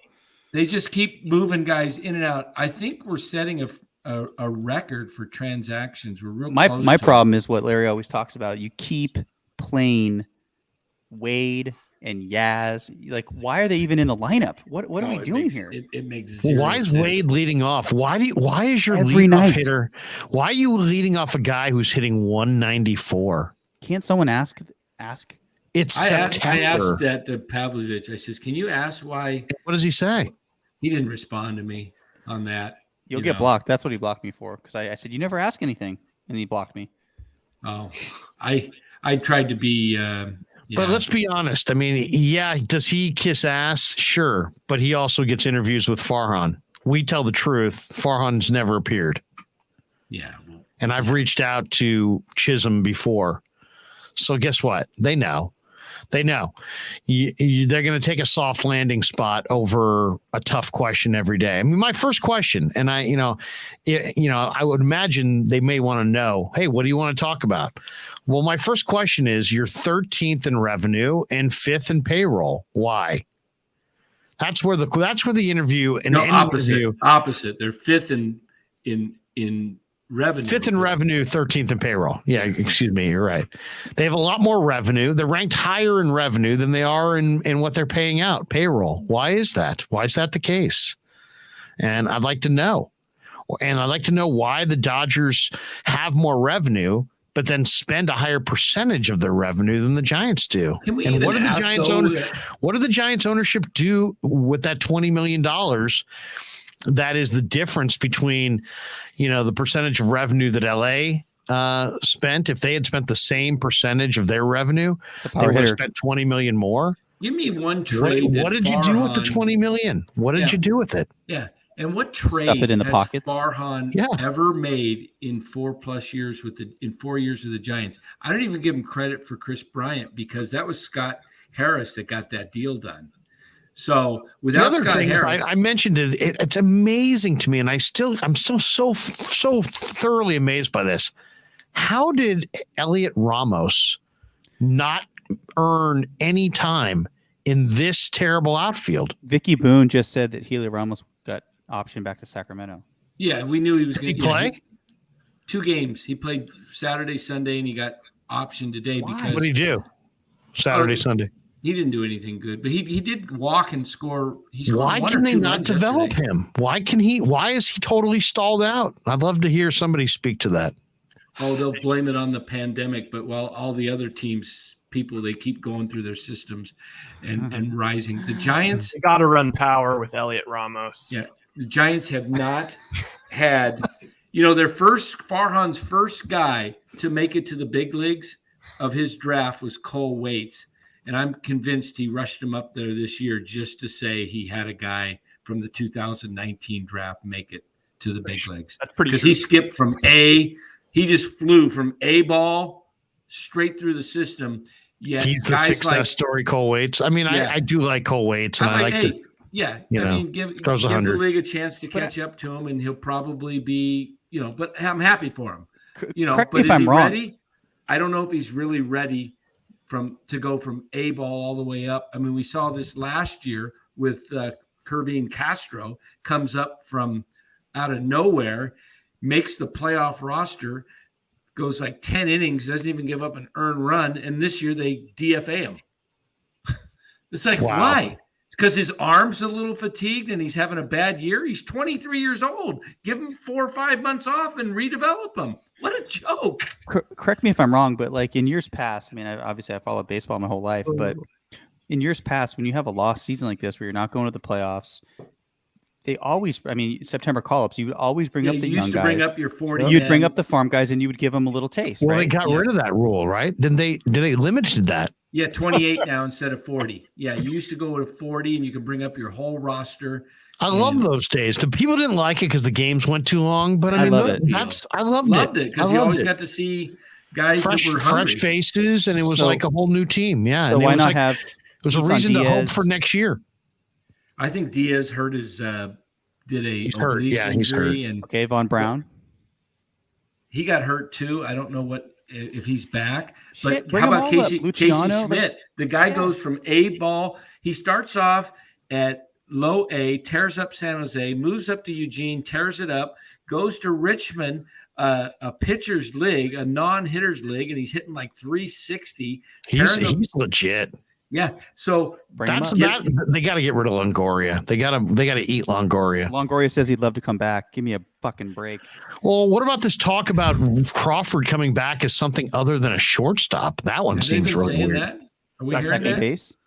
Willard was talking about that the other day. That maybe he'll come back at second or third. I don't know. I wouldn't be opposed to that at all. He could play it. I don't know. To me, if I were the Giants, my offseason starts with a huge offer to Trey Turner. Huge offer. Because if you can't get LA to take a step back, you're not going to win. So you got to get them to step back as you step forward. If you can get that combo to happen, now you're live. Now you got a chance to really kind of upset the division a little bit. But I would start there, right? You have to overpay by a lot. I'm going big. Yeah. I'm swinging big. I'm going for turn. The Giants are going to have under 100 million committed, probably like 70. They've got about $140 million that they can spend in annual contracts. So you go ahead and offer Judge 7 years. He's not coming. If you do you think he's really coming, Danny? I don't think he is. I don't think he is. Throw the offer out. Get Turner. Okay, so you get Turner, and you don't, or you get Correa, one of the two. I love that line. Correa would be nice. Yeah, so you get one of those two guys, and then you move Crawford. If you don't get Judge, and you don't, maybe you get a Nemo for center field, but go out and get Ohtani in a trade. Go make the trade this offseason with the Angels because Ohtani's in his final year. And if you don't get Judge, make Ohtani your guy he's your franchise guy. He becomes the guy. They've got to do something major. And I think how about Luciano for Trout? I think it'd take a little bit more, but than Luciano for Trout. You'd have to trade the entire farm to get Ohtani. The funny thing is that if this no, you would not on a final year. If there was a if there was a report out that the Dodgers were going to do that exact thing for Ohtani and let's say even Trout, like, wouldn't you just be like, yeah, I'm sure that's probably going to happen. But if I saw that, I feel like if any of us saw that as a report for the Giants, we're all just like start cracking up laughing, like, oh, yeah, right. Okay, what guy leaked that to the media that they're going to do all they can? Farhan has to be willing to do what Sabes did a couple times, and that's set the market. Don't sit there and wait for the whole market to develop, trying to get bargains. Oh yeah, that's what you're going to have to set them. You're going to have to set the market. What did he set the market with? What? Well, which one did Sabes set the market with? Yeah. Who was the guy that Sabes signed first a couple years ago? He signed him first, and was it Melanson? No, who was it that they set the market with? They set the market with somebody. Oh, that was Bobby Evans. Melanson. 3 years ago. 3 years ago. Melanson, and then like 2 days later, Kenley Jansen got the largest deal. I know. I thought it was a hitter. But I thought Sabes set the market a couple times on player. Was it? God, who was it? They sure set the market in '93 for Bonds. Yeah. Vicky Boone says Zito. That was 6 years, $126 million. Yeah. Aaron Rowand? No, I don't remember. They haven't. That's the thing. The Giants have been so hurt by the Zito and the Rowand signings that they just haven't really participated. 7 Denard years. Span, maybe? Was it Denard Span?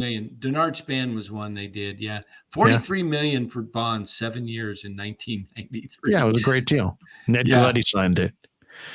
Sabian was not here in 93. That's right. He came in 94.